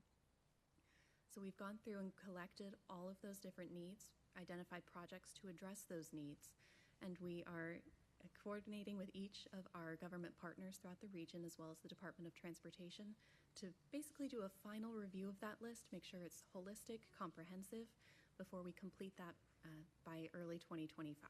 So we're in the last stages of that work effort as well. Next slide, please. So as we complete our, I'll affectionately call it our transportation to-do list for the next 25 plus years, we need to develop a process through which we decide which project goes first. What is the first need that gets addressed through this long-range transportation plan? So we are actively developing a prioritization process to be able to help us create a data-driven, context-informed, and multimodal approach. So that way we're evaluating each project fairly amongst the list of our transportation to-dos. So once that prioritization process is developed and collaboratively agreed upon by all of our local agencies and the public feedback that we're receiving, that will be applied to our needs list, and that will inform our process as we work to develop our cost feasible plan. So as we look at that giant to-do list, it's likely going to be more than what we have funding for over the next 25 years. So we need to know what comes first in terms of prioritization, and then look at that in terms of budgeting and financial allocations to make sure that the plan we're setting forward will be cost feasible over that time period. So there will be a lot more to come on that topic. Next slide, please. But overall, we are reaching the halfway point for our 2050 Metropolitan Transportation Plans development. That prioritization process really signals the start of that switch to talking about budgetary and financial constraints, which will take up the majority of 2025 as we work towards that shared collaborative vision. But overall, we are on track to complete our 2050 MTP by December of 2025. So about another 12 months from now, then we'll be done. So that's my update for you all today, and I'll be happy to answer any questions. Thank you, Taylor. Are there any questions or comments from the board? No? Okay, Ms. Taylor, thank you for your presentation. Thank you. All right, we are now going to move on to Ms. Sarah Strickhauser for the 2024 Public Opinion Survey results. Sarah, you are recognized. Thank you, Madam Chair and Board. It's lovely to be here. And I graduated from UCF, and while I was there for grad school, sat on the board at Lighthouse and went to the blind experience. And so it's a really beautiful thing to see and hear from this board and from the public. So I'm talking about general population results today of public opinion, but I know that the lens of this board is really important to these results. So just exciting to see the work. So I'm Sarah Strickhauser. I'm the president and principal researcher on this research from Summit Survey Research. Next slide, please. Thank you. So just a note on who responded to our survey. So we had 3,134 respondents. The survey was open in the spring of this year, offered in English, Spanish, and Haitian Creole. We disseminated the survey using 3 methods, just to give you a little bit of background about the avenues that we sought out respondents. We used an online panel. We strategically sent out the link using a community strategy manager and team to coordinate with nonprofits and organizations across the Tri-County area, as well as using what are intercept surveys, or surveys where we talk to people who were walking into the Orange County tax collector's office, public libraries in Seminole County, to ensure that we were gathering a wide variety of respondents. Next slide. So in addition to ensuring our sample was reflective of Orange, Osceola, Seminole County residents, we look at key demographics to make sure that we're capturing a variety of people. And so you can see on the slide we have the breakout of geography. So this is the percentages of those responding to the survey. And the point is that it's reflective of census data. So we look at Orange, Osceola, and Seminole County breakout. Most of our respondents are coming from Orange County, 22% Osceola, and 19%. It's like a party. Now it feels like a party. Our age breakout is reflective of census demographics. So we have 18 to 34, about a third, 35 to 49, about a third, 20% at 50 to 64, and about 20% 65 and over. And then our race ethnicity categories are broken out there, again, reflective of the census. But I do just want to acknowledge that MetroPlan Orlando was really on the cutting edge of using the new federal OMB race and or ethnicity categories. And what that means, most importantly, is that respondents are permitted to select all that apply. And there's a brand new category, Middle Eastern and North African. And what that does is it pulls those respondents out that may have had to put themselves in a white category when really that is not what they are. They are Middle Eastern and North African, and given them the space to respond in a way that's much more reflective. So really, MetroPlan Orlando is on the cutting edge of that, certainly. So next slide, we'll dive into the results. So we'll talk about many topics today, but safety really came up. So this is for all respondents, but certainly thinking about this group for disadvantaged users of transportation system, safety is even more of an urgent topic.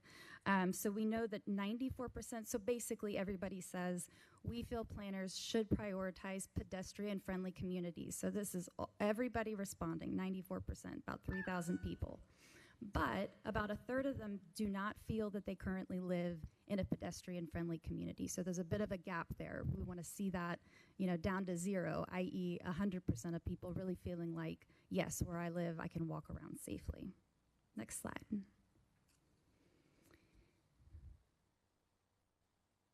We talk about the blind experience and walking around and knowing what it feels like, or not, having that experience of what it feels like to have cars rushing by. So we looked at risky driver behavior. We asked questions specifically about what people do when they're behind the wheel of the car. So we confirmed, because we just flat out asked the question, how fast do you drive? Because the survey is anonymous, people let us know. So about 1 in 3, so a third of our drivers say I drive about 10 miles per hour or more over the speed limit. 25%, 1 in 4, say it's okay to speed when the roads are clear, which it is not. And 1 in 10 say it's okay to text and drive.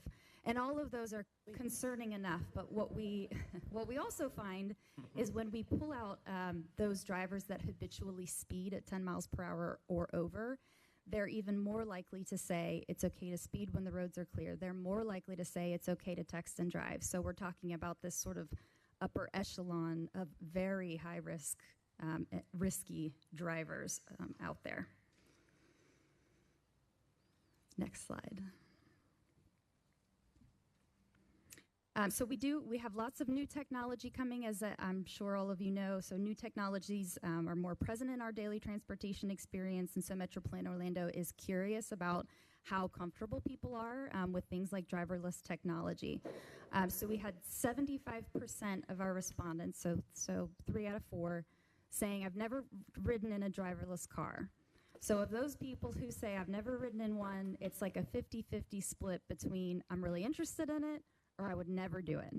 So for the people who say, I don't know, it sounds kind of interesting, here's why they'd be interested in experiencing a driverless car, to be able to talk about it and just understand it a little more. I wouldn't have to be scared of a stranger driving in a car, so for those relying on somebody to drive them or an Uber, it'd be nice to just not have a driver in the driver's seat and just to see how well it works. Next slide. And for those not interested, a driverless car can't defend against lunatic drivers. I don't want drivers to lose their job, or our traffic problems aren't due to insufficient roads, or are due to insufficient roads, not whether cars are driverless, as far as it being an alternative and an improvement to traffic. Next slide. We ask what transportation equity means to respondents, and we just leave it open-ended. And so we just did a simple word cloud that shows the frequency of the words stated in that question. And so you can kind of see when we ask what is transportation equity to you, it's access for everyone. It's safe access. It's affordable access. The word public is in there. How does transit fit into that? And so with the responses from this, as well as the responses from this same question in 2021, MetroPlan Orlando has developed a working definition of equity in transportation. So this year's results, along with last year's, are continuing to solidify that definition for the organization. Next slide. So these are top transportation challenges for all of our respondents. So again, thinking about general population, we have them broken out. For those who say, sometimes or often I walk to get where I need to go, or I bike, and sometimes or often I use Lynx and Sunrail. So again, general population, but they use these modes of transportation. Their top transportation challenges: uncertain weather conditions for our pedestrians and our cyclists. They don't feel safe specifically because of unsafe driver behavior that we kind of called out before. No sidewalks or insufficient sidewalks that aren't conducive to walking or biking, and then not enough bicycle facilities. So those could be lanes or places to park the bike. And then regarding Lynx or Sunrail, so again, these could be people who take it every day. They could be people who take it sometimes. Bus or train does not run frequently enough, or departure or arrival times are inconvenient. There are no bus stops or train stations where I need them. Bus rides are too long, and the train doesn't take me where I need to go.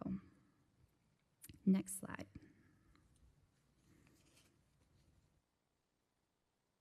We asked respondents if they had, in the last 12 months, skipped or missed a doctor's appointment specifically because of unreliable transportation, and that's how the question was worded.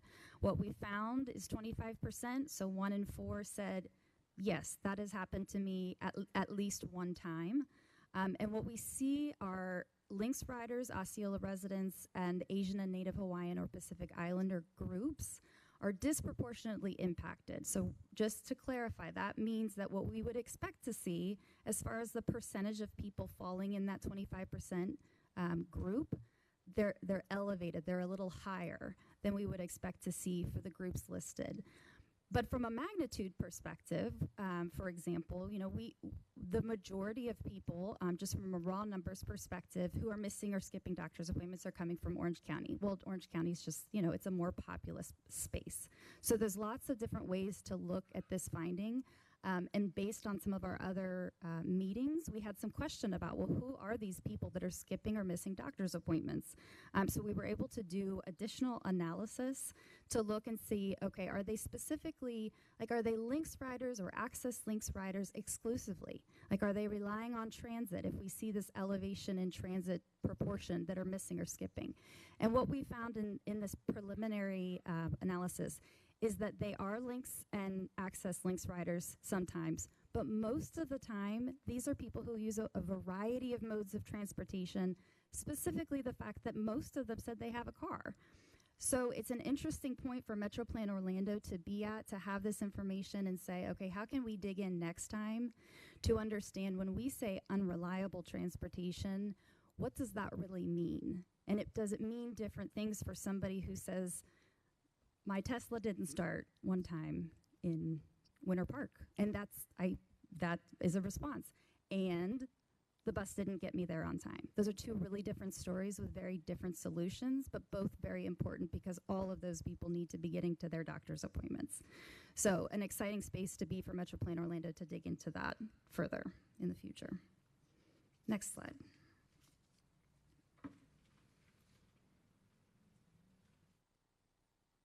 And then just a note, continued on public transportation. So most of our respondents do sometimes or often use public transportation. They just desire more stops, faster service, and service on nights and weekends. And then we added a question just considering, kind of the traffic and looking at alternatives to car as a mode of transportation. And we asked people, would you consider taking the bus or train if parking fees were significantly increased? It's an interesting space. We have a third of people say, I would be deterred from parking. Another third who are like, nah, I'm never going to take transit. I'd rather just drive the car. But there's a third who seem very undecided. So it's just an interesting point there that we could look into further as well. Next slide.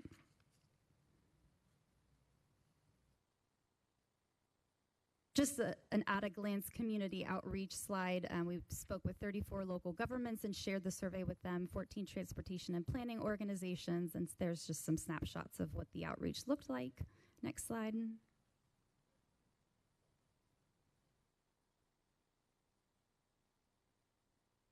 Next slide, please. And the full report is available at metroplanorlando.gov/research with some key takeaways if you want to review. And I'm happy to answer any questions. Thank you so much for the presentation. It's some very interesting data. I want to give everyone a little bit of comment that I recently experienced. I was recently running for re-election, so part of getting elected is you go and you stand on busy traffic corners and you wave to people and you say hi. And I have to tell you a couple observations that I made, and I would sit there about 45 minutes to an hour. Many people didn't even see me. They were on their phones. I mean, there I am standing. I'm pretty tall and pretty significant, and they didn't see me. Secondly, I would go in busy traffic times, so when school crossing guards were going, and the drivers would get mad and beep because they had to wait for children crossing with crossing guards.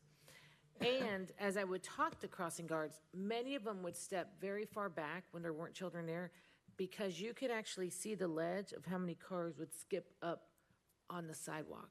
We have a serious, serious issue with distracted drivers.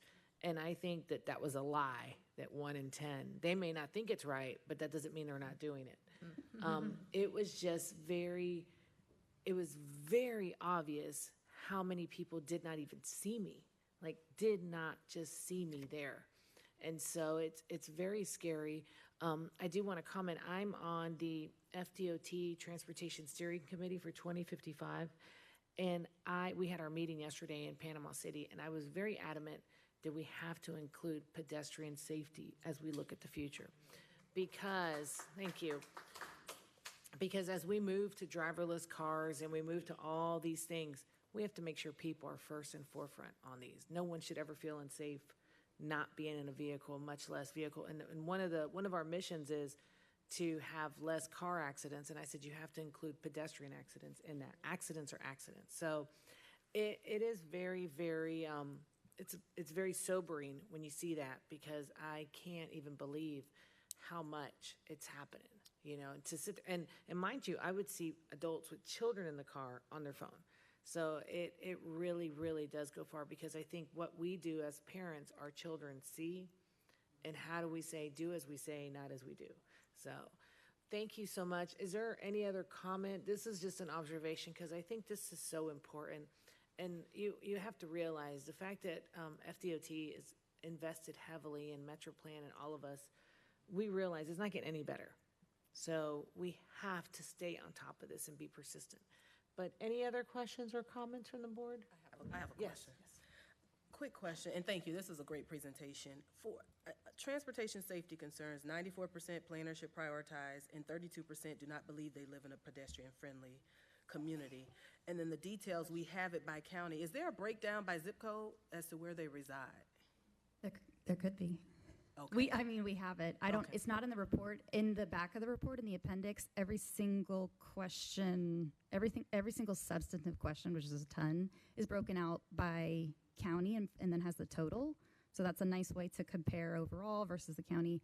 But it's possible to look at that. Maybe we can talk after and see. Okay, yeah, I think that would be interesting just to see the types of communities based on zip code and their responses. So. Right. Well, thank you. Yeah. Like, I want to add on to that. I think there's people who enjoy pedestrian, and then people who have to be Right. pedestrians because they're on public transit. I mean, and not that one's more important than the other. I just think that there's a different mindset of someone who's just walking or walking their dog to someone who's getting on a bus to go to work.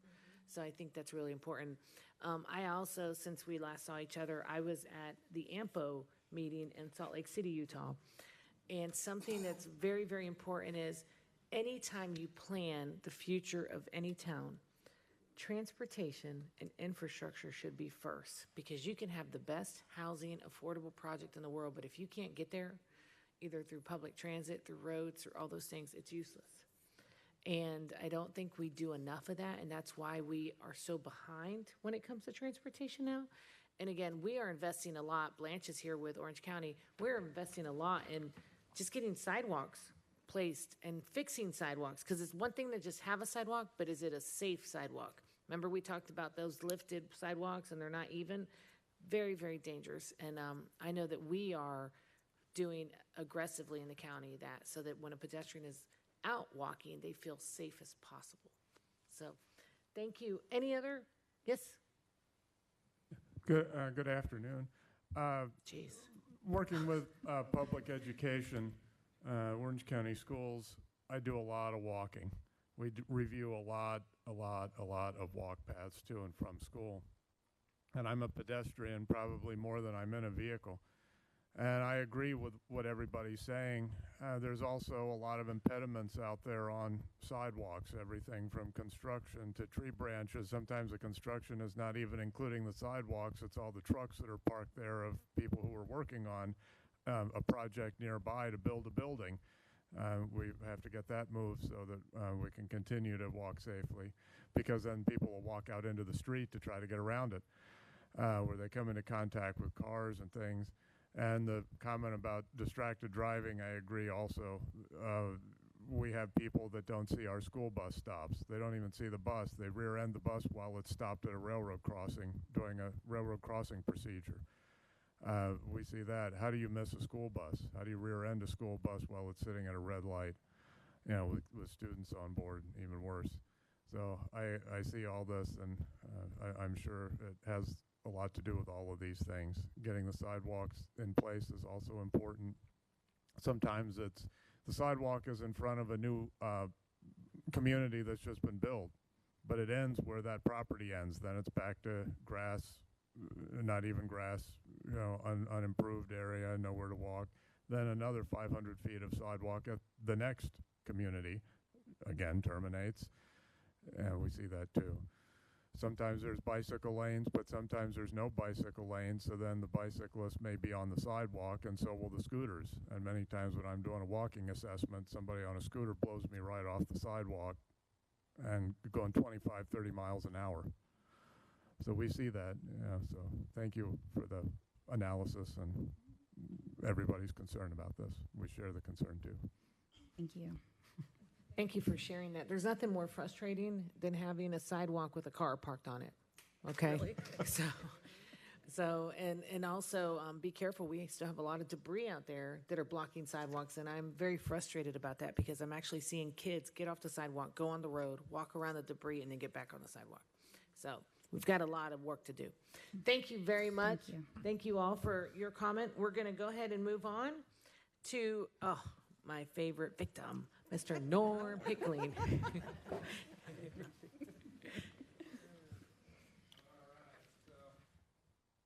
You said it. Here we go. So, how much time do I have, Virginia? Are we worried about time? Just a little. Okay. So, next chart, please. So we'll go through this 3-hour presentation rather quickly. Very quickly. We should break it down to 2 hours and 45 minutes. So again, overview, kind of give you where we're at.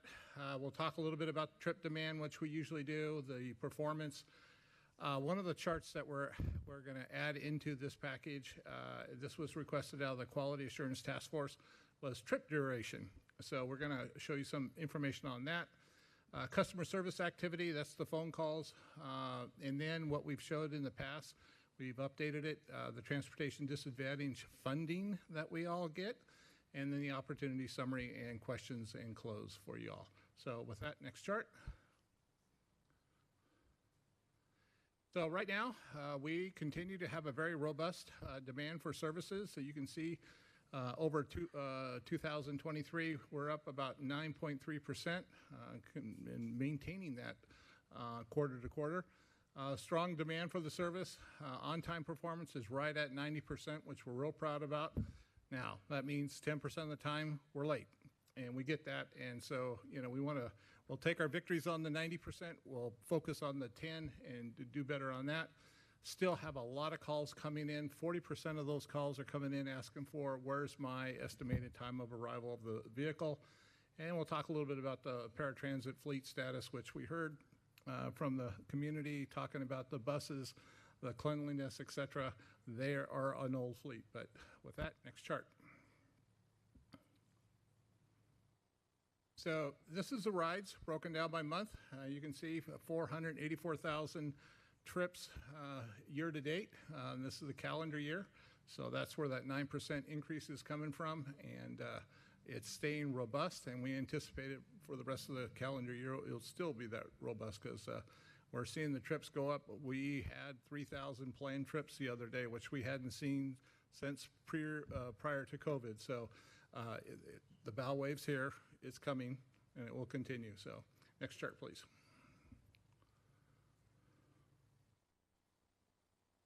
And our performance, we've shown this chart before. We're right at 90% there.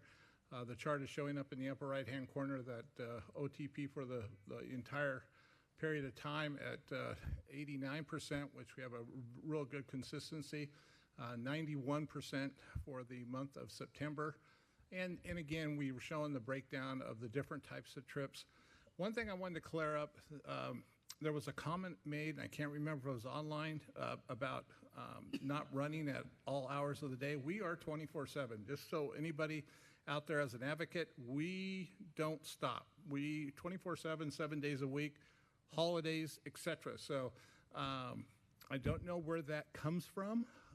So hopefully we can get the word out there that we don't shut down. So I just share that with you as a point of information. And that lady's gone. She's not going to get kicked off the service. I can assure you for one time being late, she had an emergency. We could waive that. So next chart, please.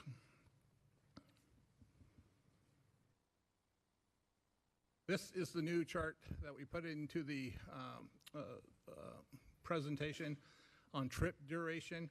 And there's a lot of information that goes into this. And so the first two columns, the way we plan trips in the very first column is we want to see how many miles that trip is. And we have a standard that we have used for years and years and years, which is the second column, that duration threshold, not to exceed amount. So you can see a trip from 1 to 5 miles based on traffic, based on loading and unloading of the client. It could take up to an hour. And you can walk down where you hear about some of the really long trips. They're 32-mile plus trips or 28 to 32-mile trips. They can take a couple hours just because of traffic. If you ever have driven downtown Orlando, or you go down to Ponciana or Kissimmee area there, one car on a sidewalk or blocking a lane, and boom, it's a 2-hour trip regardless of how long that trip is. But so you can see we do track that. This is a standard that has been time tested. It's been reviewed by our regulators.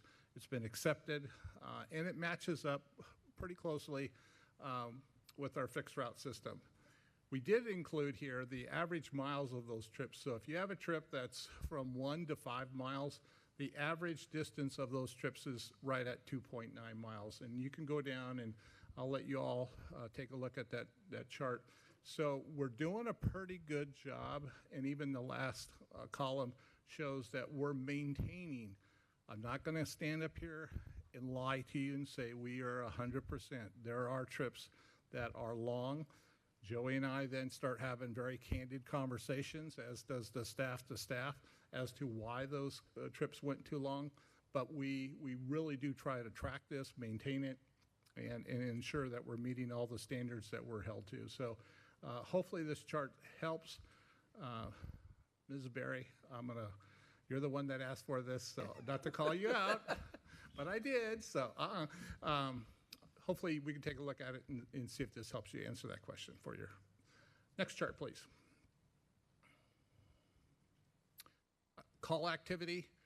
I highlighted in yellow. Again, number is not, we'd love it to be at that 3 minutes on average answering of calls, but 59 calls per customers. If any of you get 59 calls during the day, I'm sure you'd be pretty wore out.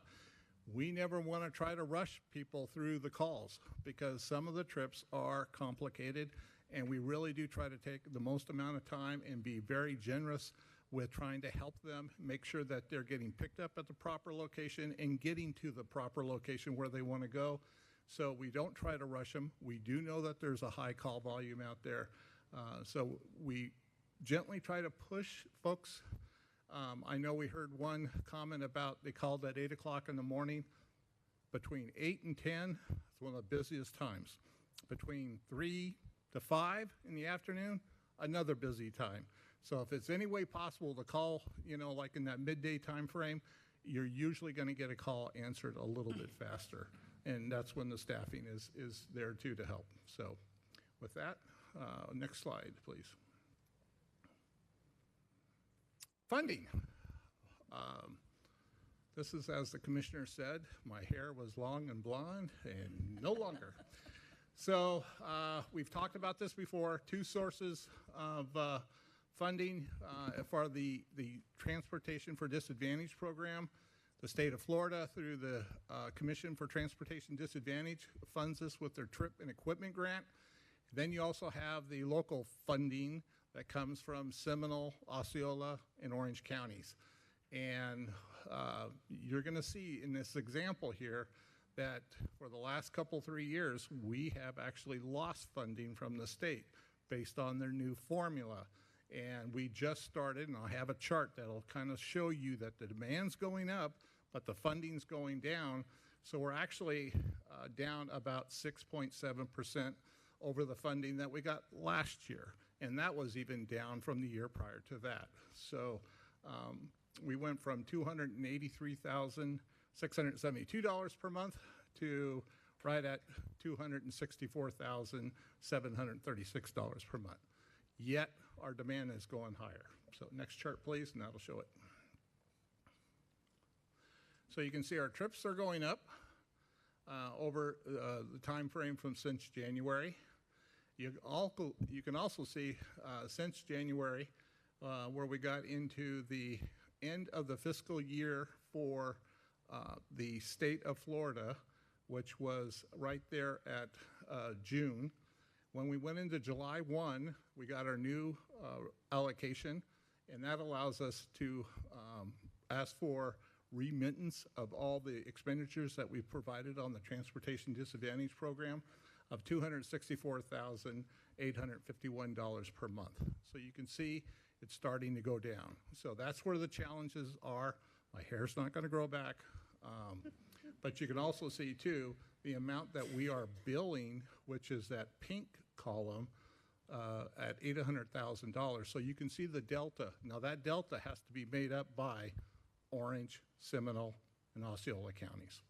So thank you to the taxpayers for covering that, but it's a burden that the local taxpayers have to make. Next chart, please. So operations, as far as some opportunities, we continue to work on the scheduling of trips. We work with the TransDev team about making sure that we got the right productivity, we got the right number of people, that we're not driving by somebody's house multiple times before we drop them off. So we continue to work on that. We hear it. We heard it last year. We heard it this year. Loud and clear, and it's something that we continue to work on, and we'll strive to improve that in every facet. As far as paratransit vehicles, we have 85 vehicles currently on order with manufacturers right now, so that will take care of replacing 85 very old vehicles that are long past their useful life. We're also looking at kind of changing our mix a little bit from the much larger vehicle to a little bit smaller type van. that should be a little more comfortable at times and more appropriate for different types of areas and clientele. So we're going to see how that mix works out. Call center, continue to work on that. We're looking at different things. You know, we rolled out the My Portal to help with like the dialysis centers, and we want to get that out to more agencies that can go review trips that are coming into them, whether it be a cancer center, whether it be a medical office, et cetera, that they, instead of calling, that they can actually see where their patients and what their estimated time of arrival is going to be as far as their trips. So that's something we're going to continue to work on. And we got a new mobile app that's coming out for fare payment. That'll be coming out here very shortly, and we'll talk about that a little bit more as time goes on and we get a little bit more clarity with that. It shouldn't have too much of an impact. It's a lot of training with our operators, but again, we'll be another day for another subject. Next chart, please.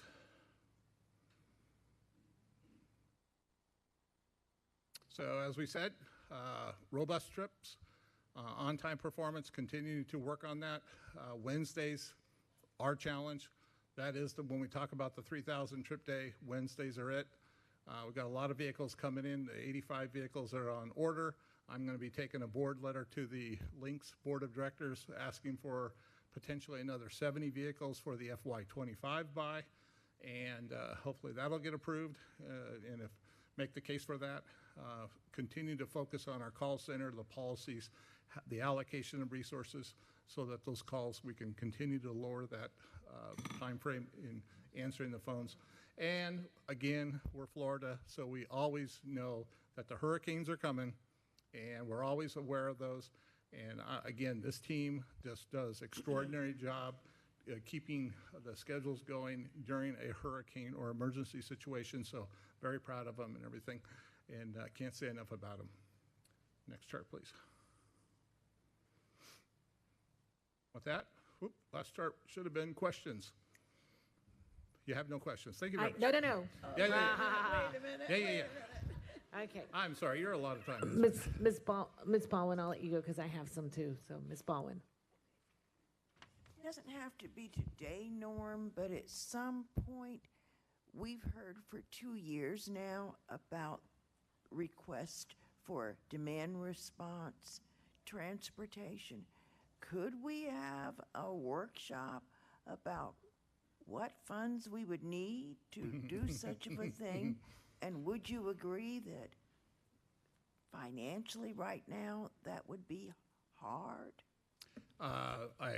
Your second statement, I totally agree with. I will offer, we could do some research and see what JTA and Pinellas and some of those others. I've looked into it. How did they do it with Well, the same in funding? some ways, it's not across the board, and it's limited, and it's a rider's choice type program that you contract with a separate entity, and then you call that entity. It doesn't waive your eligibility rights, but it kind of puts you in a different category. So there's pros and sometimes cons. it's also limited on the time too, so it's Right. not across the board.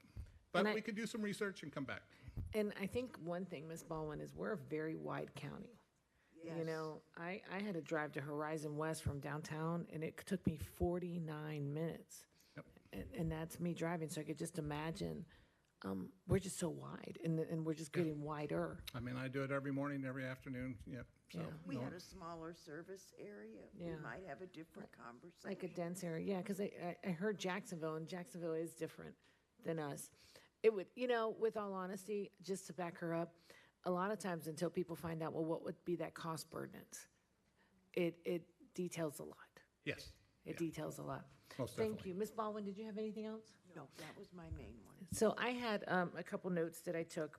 One, have we ever thought, and I don't know if you have, is I'll call my doctor's office and it'll say, we have a heavy call volume. If you go into the call queue, we'll call you back as soon as the person's available. Have we ever thought about doing that?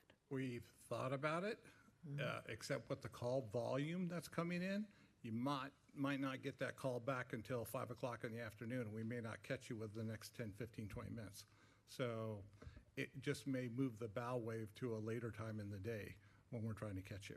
So, but we've thought about it. Are you understaffed on call people? I'm not going to say that standing here, but Okay.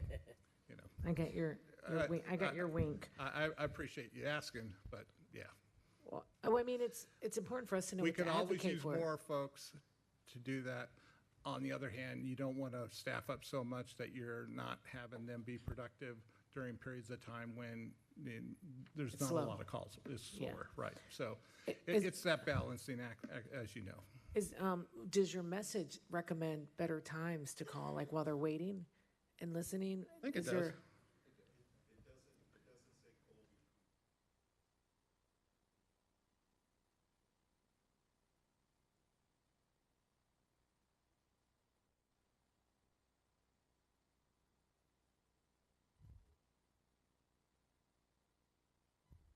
Yeah, no, what I was referring to, I got you on that. I was thinking of, please realize our heaviest call volume times are between 8 a.m. and 10 a.m. A fair point. We And can- 3 we can- p.m. and 5 p.m. go We look at that. encourage you to call between those times.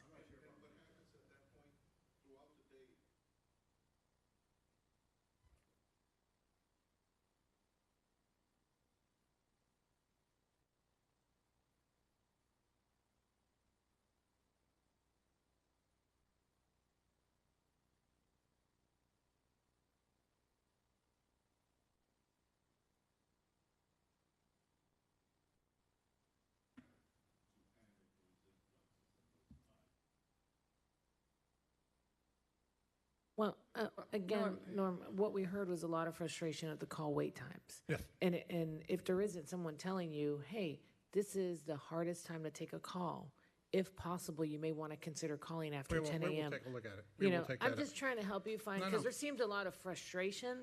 I don't think it's lack of not understanding that you're busy. It's just that when they're on the phone, and a lot of people are very timely, like, oh, it's 8 o'clock. Let me get on the call so I can get everything done. They are. You know, Yeah. and I'm just trying to help you find some opportunities of Appreciate it. relief. That's a fair And assessment. are your folks still working from home? Yes. How is that productivity? Are you still seeing the same level of productivity if they were in? We're good. Okay. And my last question, and this is an odd one. We talked about visiting the site, and we did, and Joey had us. Would there be an opportunity if one of us wanted to ride along? Oh, absolutely. Okay. Do we Yes. have to plan it? Because if I want to do it, I don't want them to know I'm coming. I'd like to call you that morning and just We- jump in a car. You'd have to make a reservation. I won't call between 8 and 10. Yeah, But I honestly, we'd have to make it a day before, obviously, and we'd have to get you set up, you know. We Okay. have a system to do that, but we would have you just call that day before so that you can. and mind you, I'm not coming to look for a problem. I'm coming to talk to people and see how they're feeling. Joey, on do you that hear trip. this? You hear this, right? So, okay, no, I'm kidding, but no, that'd be fine. We could You make know, it. I don't, you have to understand, I don't lack that you're not trying. I want to understand where are we missing that connection of people feeling the way they felt today. Sure. You know, so Sure. that's the only And we do thought. the secret shopper, secret rider type thing, and we wouldn't announce it, et cetera. I'll wear a baseball cap. so Okay. nobody will know me. Sounds good. Okay. Any other comments or questions? I know we've had a long meeting, but I got to tell you, it's been so good to have this conversation. So, yes, ma'am. Thank you. Thank you for this report. I appreciate it. So I do have a couple of questions. Well, simple. What period of time is this report? For the calendar. That's for that period of time of where we're showing you the rides, the calendar year. So it's the entire year? Yeah, Okay. right. I wasn't sure if it was a year, a month, or a day. What else was I going to ask? Oh, I love it. I mean, I can follow it. You said the duration threshold where it's not to exceed, that comes from where? That is a standard that we've been using for years and years and years, and originally was applied to the fixed route system. That's how the FTA really measures it. They look at the fixed route system, how long would it take you to take that same trip on the fixed route system? And it's usually that same period of time plus about 20 minutes. And they're getting tighter and tighter and tighter on that, but that chart really does match up pretty closely to it. So it's a formula It's a that's used formula, to come up yeah. with this. Okay. Now, and I don't know if this is possible because I know you put some time and some work into this, but is it possible, because I like the 1 to 5 miles, 1 hour, 2.9, average duration 17 minutes, 42 seconds. But it's probably not possible, but let me ask anyway. The number of riders, like where does it fall? Like is a 32 plus mile, is that the norm? Or You're looking at about 1 to 5? 1.3 riders per hour. Okay. Okay, so that's our productivity numbers and everything. So you could have more, you could have less on there. But it allows you that opportunity to have that, a little bit of flexibility. Obviously, we can't guarantee everybody a straight shot ride. It's a shared ride system. So, by the time you pull up to the curb, the operator gets off, goes and knocks on the door, helps the client out, whether they have to secure them properly or not, but make sure everything's safe, make sure that they're sitting down properly. That all adds to that time. And that's all part of that trip duration right there. Okay, and it's 1.3 Is the riders per hour. Productivity number, Okay. yes. And then I just have to know if this is included, because I heard the comment earlier today, this duration for some of it. Does it, is it really, the drive-through part, is that happening? Can the vans go through I don't know drive-through? where that. Okay. No, we go door to door. Now, I'm not going to say that we don't go to the wrong door sometimes, because you go to Disney Springs and there's many different areas where you could be dropped off. But we would always try to go to the closest, whether it be the employee entrance, whether it be the patient entrance. We don't go just through a drive-through and say, y'all hop out and we'll see you a little bit. So I'm just curious. But I think it's good. I'll probably have more questions so this will be included moving forward, or is this if just? you'd like, we can look at it on a monthly basis. I if like you'd that. I would, yes. Or on a definitely. quarterly basis, I should say. Yes, definitely, definitely. And then you commented earlier that it's constant, it's nonstop, and I believe that. But there was one comment, and it was online. I think this is what you were referencing, that some people are walking home from Disney. So where could that mix up? What was it? Oh, Universal. I apologize. So, is there any way to I would need drill to know down this. to? I would need to know the specifics. Okay. Because there is no reason for somebody walking home, because we are 24/7, like I said. So if there is an issue, I would need to know the specifics on it. Did they go to the wrong address? Driver may have gone to the wrong place to pick them up. Did we have the wrong address? Sometimes that happens, and somebody walks someplace different. So we'd have to just go look and investigate each case on its own merits. And I think because it was the first online caller, so will we be able to make that connection?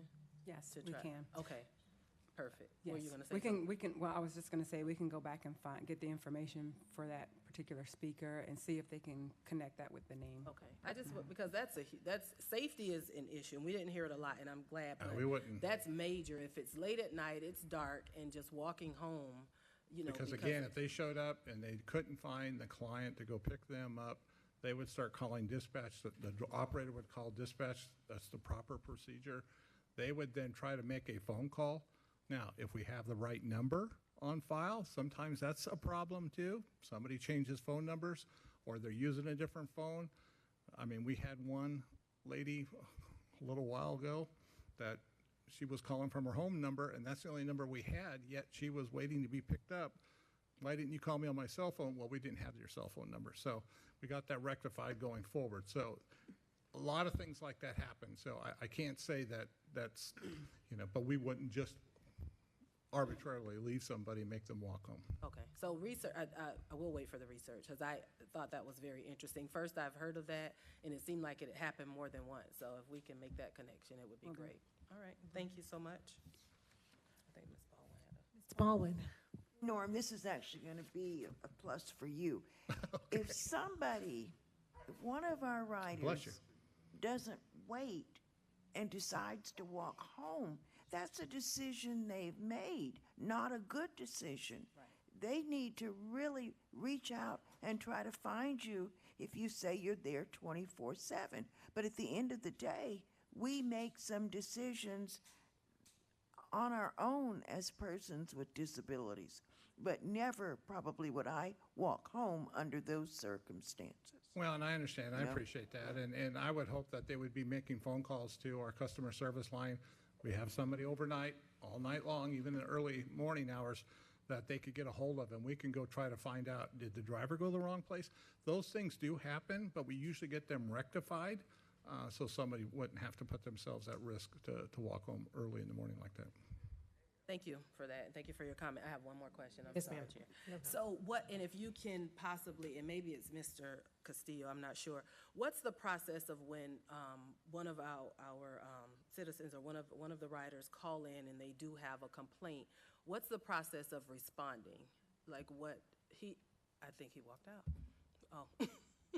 Like, is there a time frame? You shouldn't have mentioned his name. Is there a yes. process that you follow that includes a time frame of We response? record it and everything like this, and then what we do is we assign that to the proper party, whether it be TransDev or if it's on the fixed route side, even to our transportation managers and everything. We want really within 48, 72 hours to start responding back to those individuals to find out. Because a lot of times it's somewhat vague, just like I had to walk home from, Right. We need to find out more information as to what really happened and everything. So we try very, very hard to get back with them very quickly. And then we track it on a monthly basis, how many open items are still out there that are complaints that came in that were assigned to, whether it be TransDev, to mobility services, et cetera, and try to find out what those causes are. Okay, so good. That was going to be my next question. You answered if there was a quality piece of it, too. There is. We track that all the Okay. time. Perfect. Thank you. Cheryl, I'm so sorry. That's okay. I'm Okay, good. that beautiful present is in front of you. I and know, I can't reach it to move it, so I keep raising my chair, but that's okay. I have two questions and one quick comment. I'll do the comment first. I wanted to remind or let people know that there is a third funding source, that if you tell all your friends that may have cars, that you can donate $1 to the Transportation Disadvantaged program. And every dollar that you donate when you renew your registration, it goes to the county where you do that registration. Yes. So it's sadly, I used to be a commissioner on the TD Commission, as did Maryland, and sadly, it's not advertised as much as it should be. But you know how you can go and check off, save the manatees, go fishing, save the planet, whatever. You can also help Transportation Disadvantaged.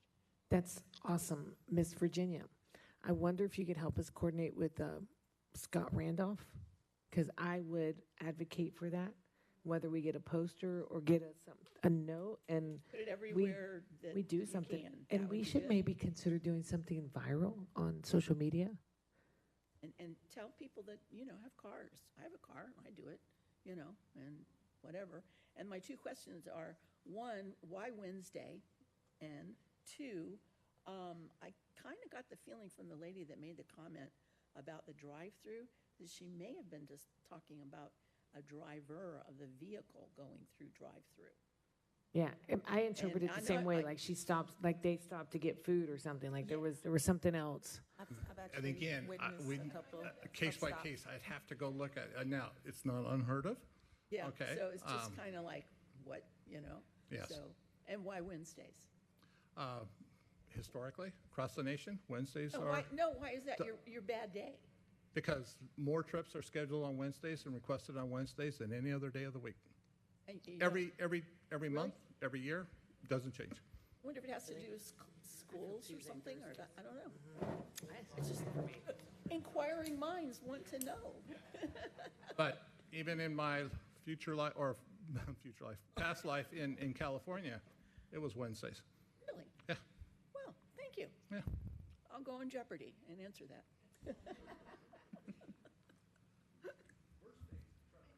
For 1,200. Right. Anything else for Norm before we allow him to live one more day?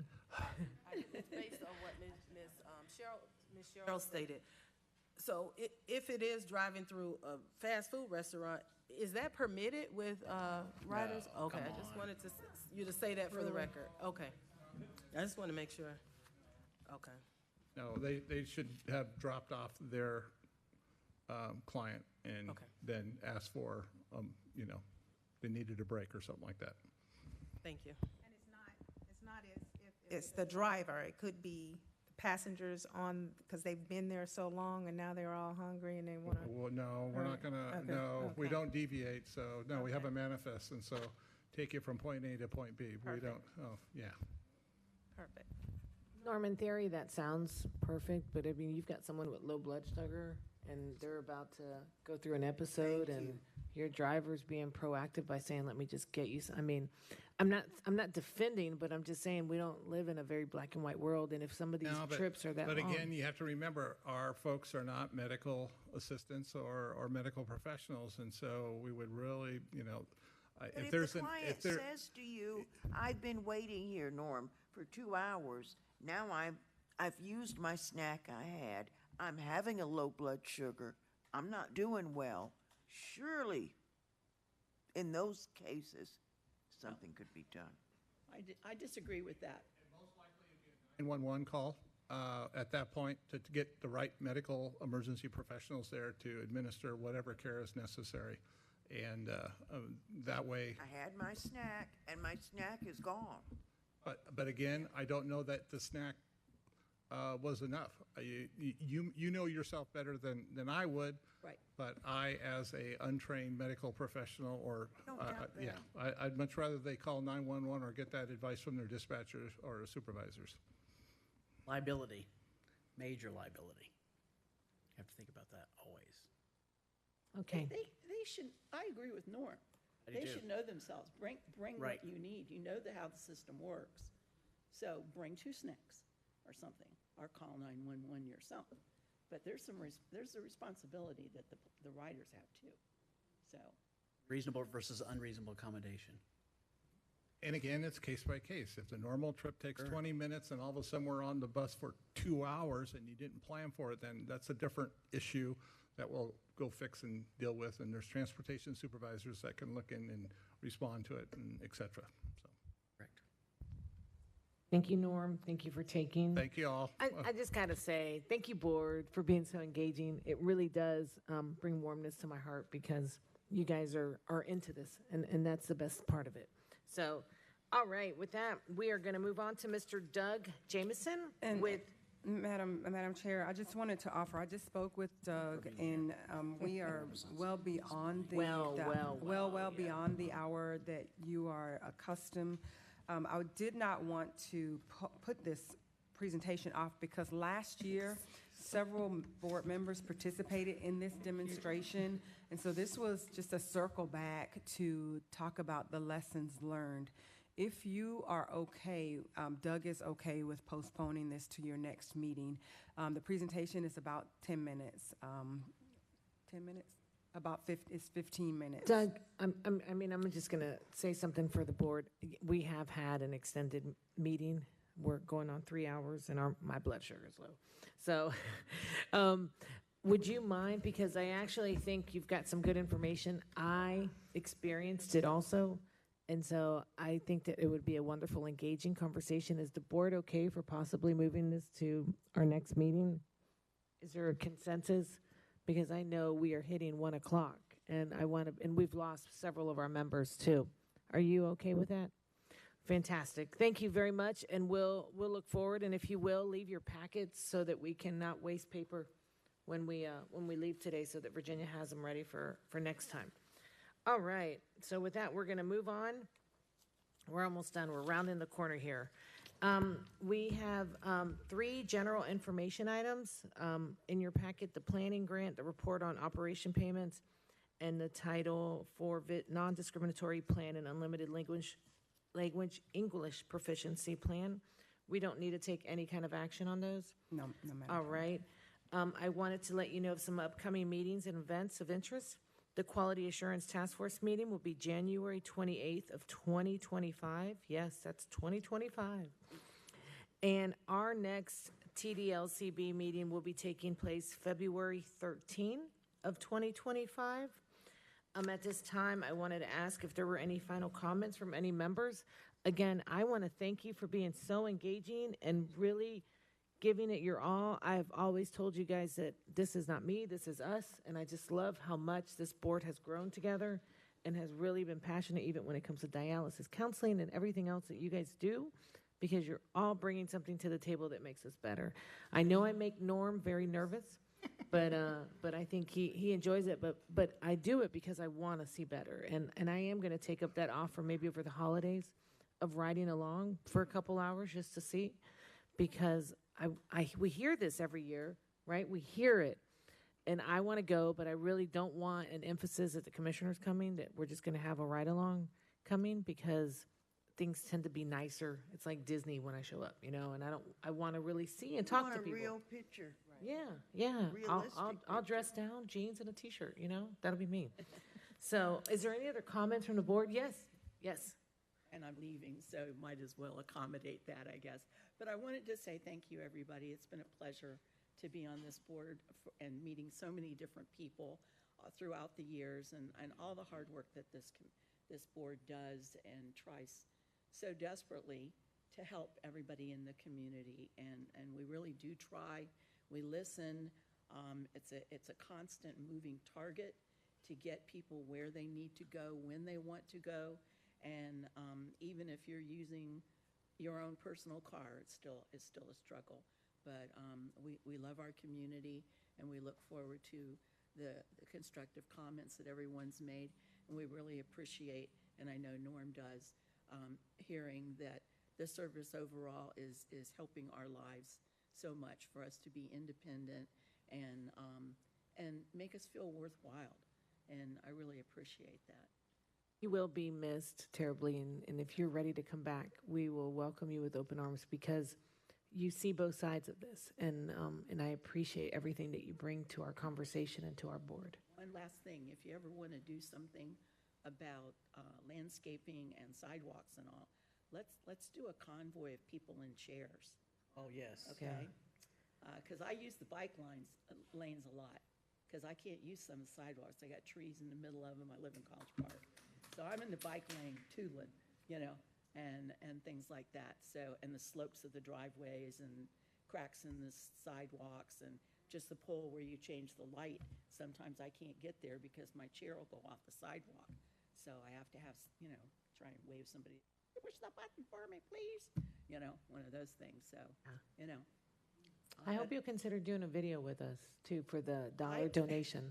I would really be interested in doing that. I would love to do that. My friend Dwight, who's vision impaired, and I did one at Center for Independent Living, crossing to the village from CIL, and we even had a photographer from video from Orange TV with us, and cars were just whizzing right by us, and there was a flashing light and lines in the street, and Dwight goes, "Are you still there?" I said, "Not for long, follow me." Oh, my goodness, yeah.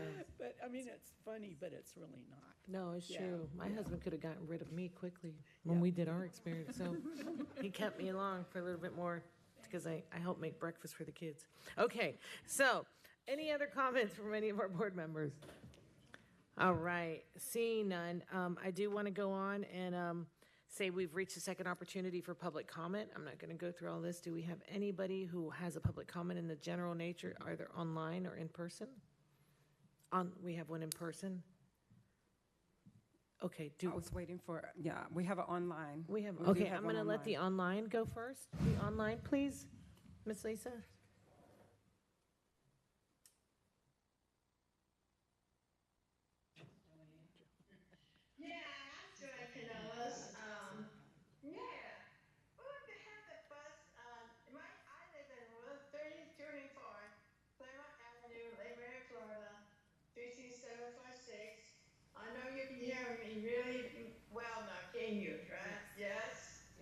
Yes. Good. Well,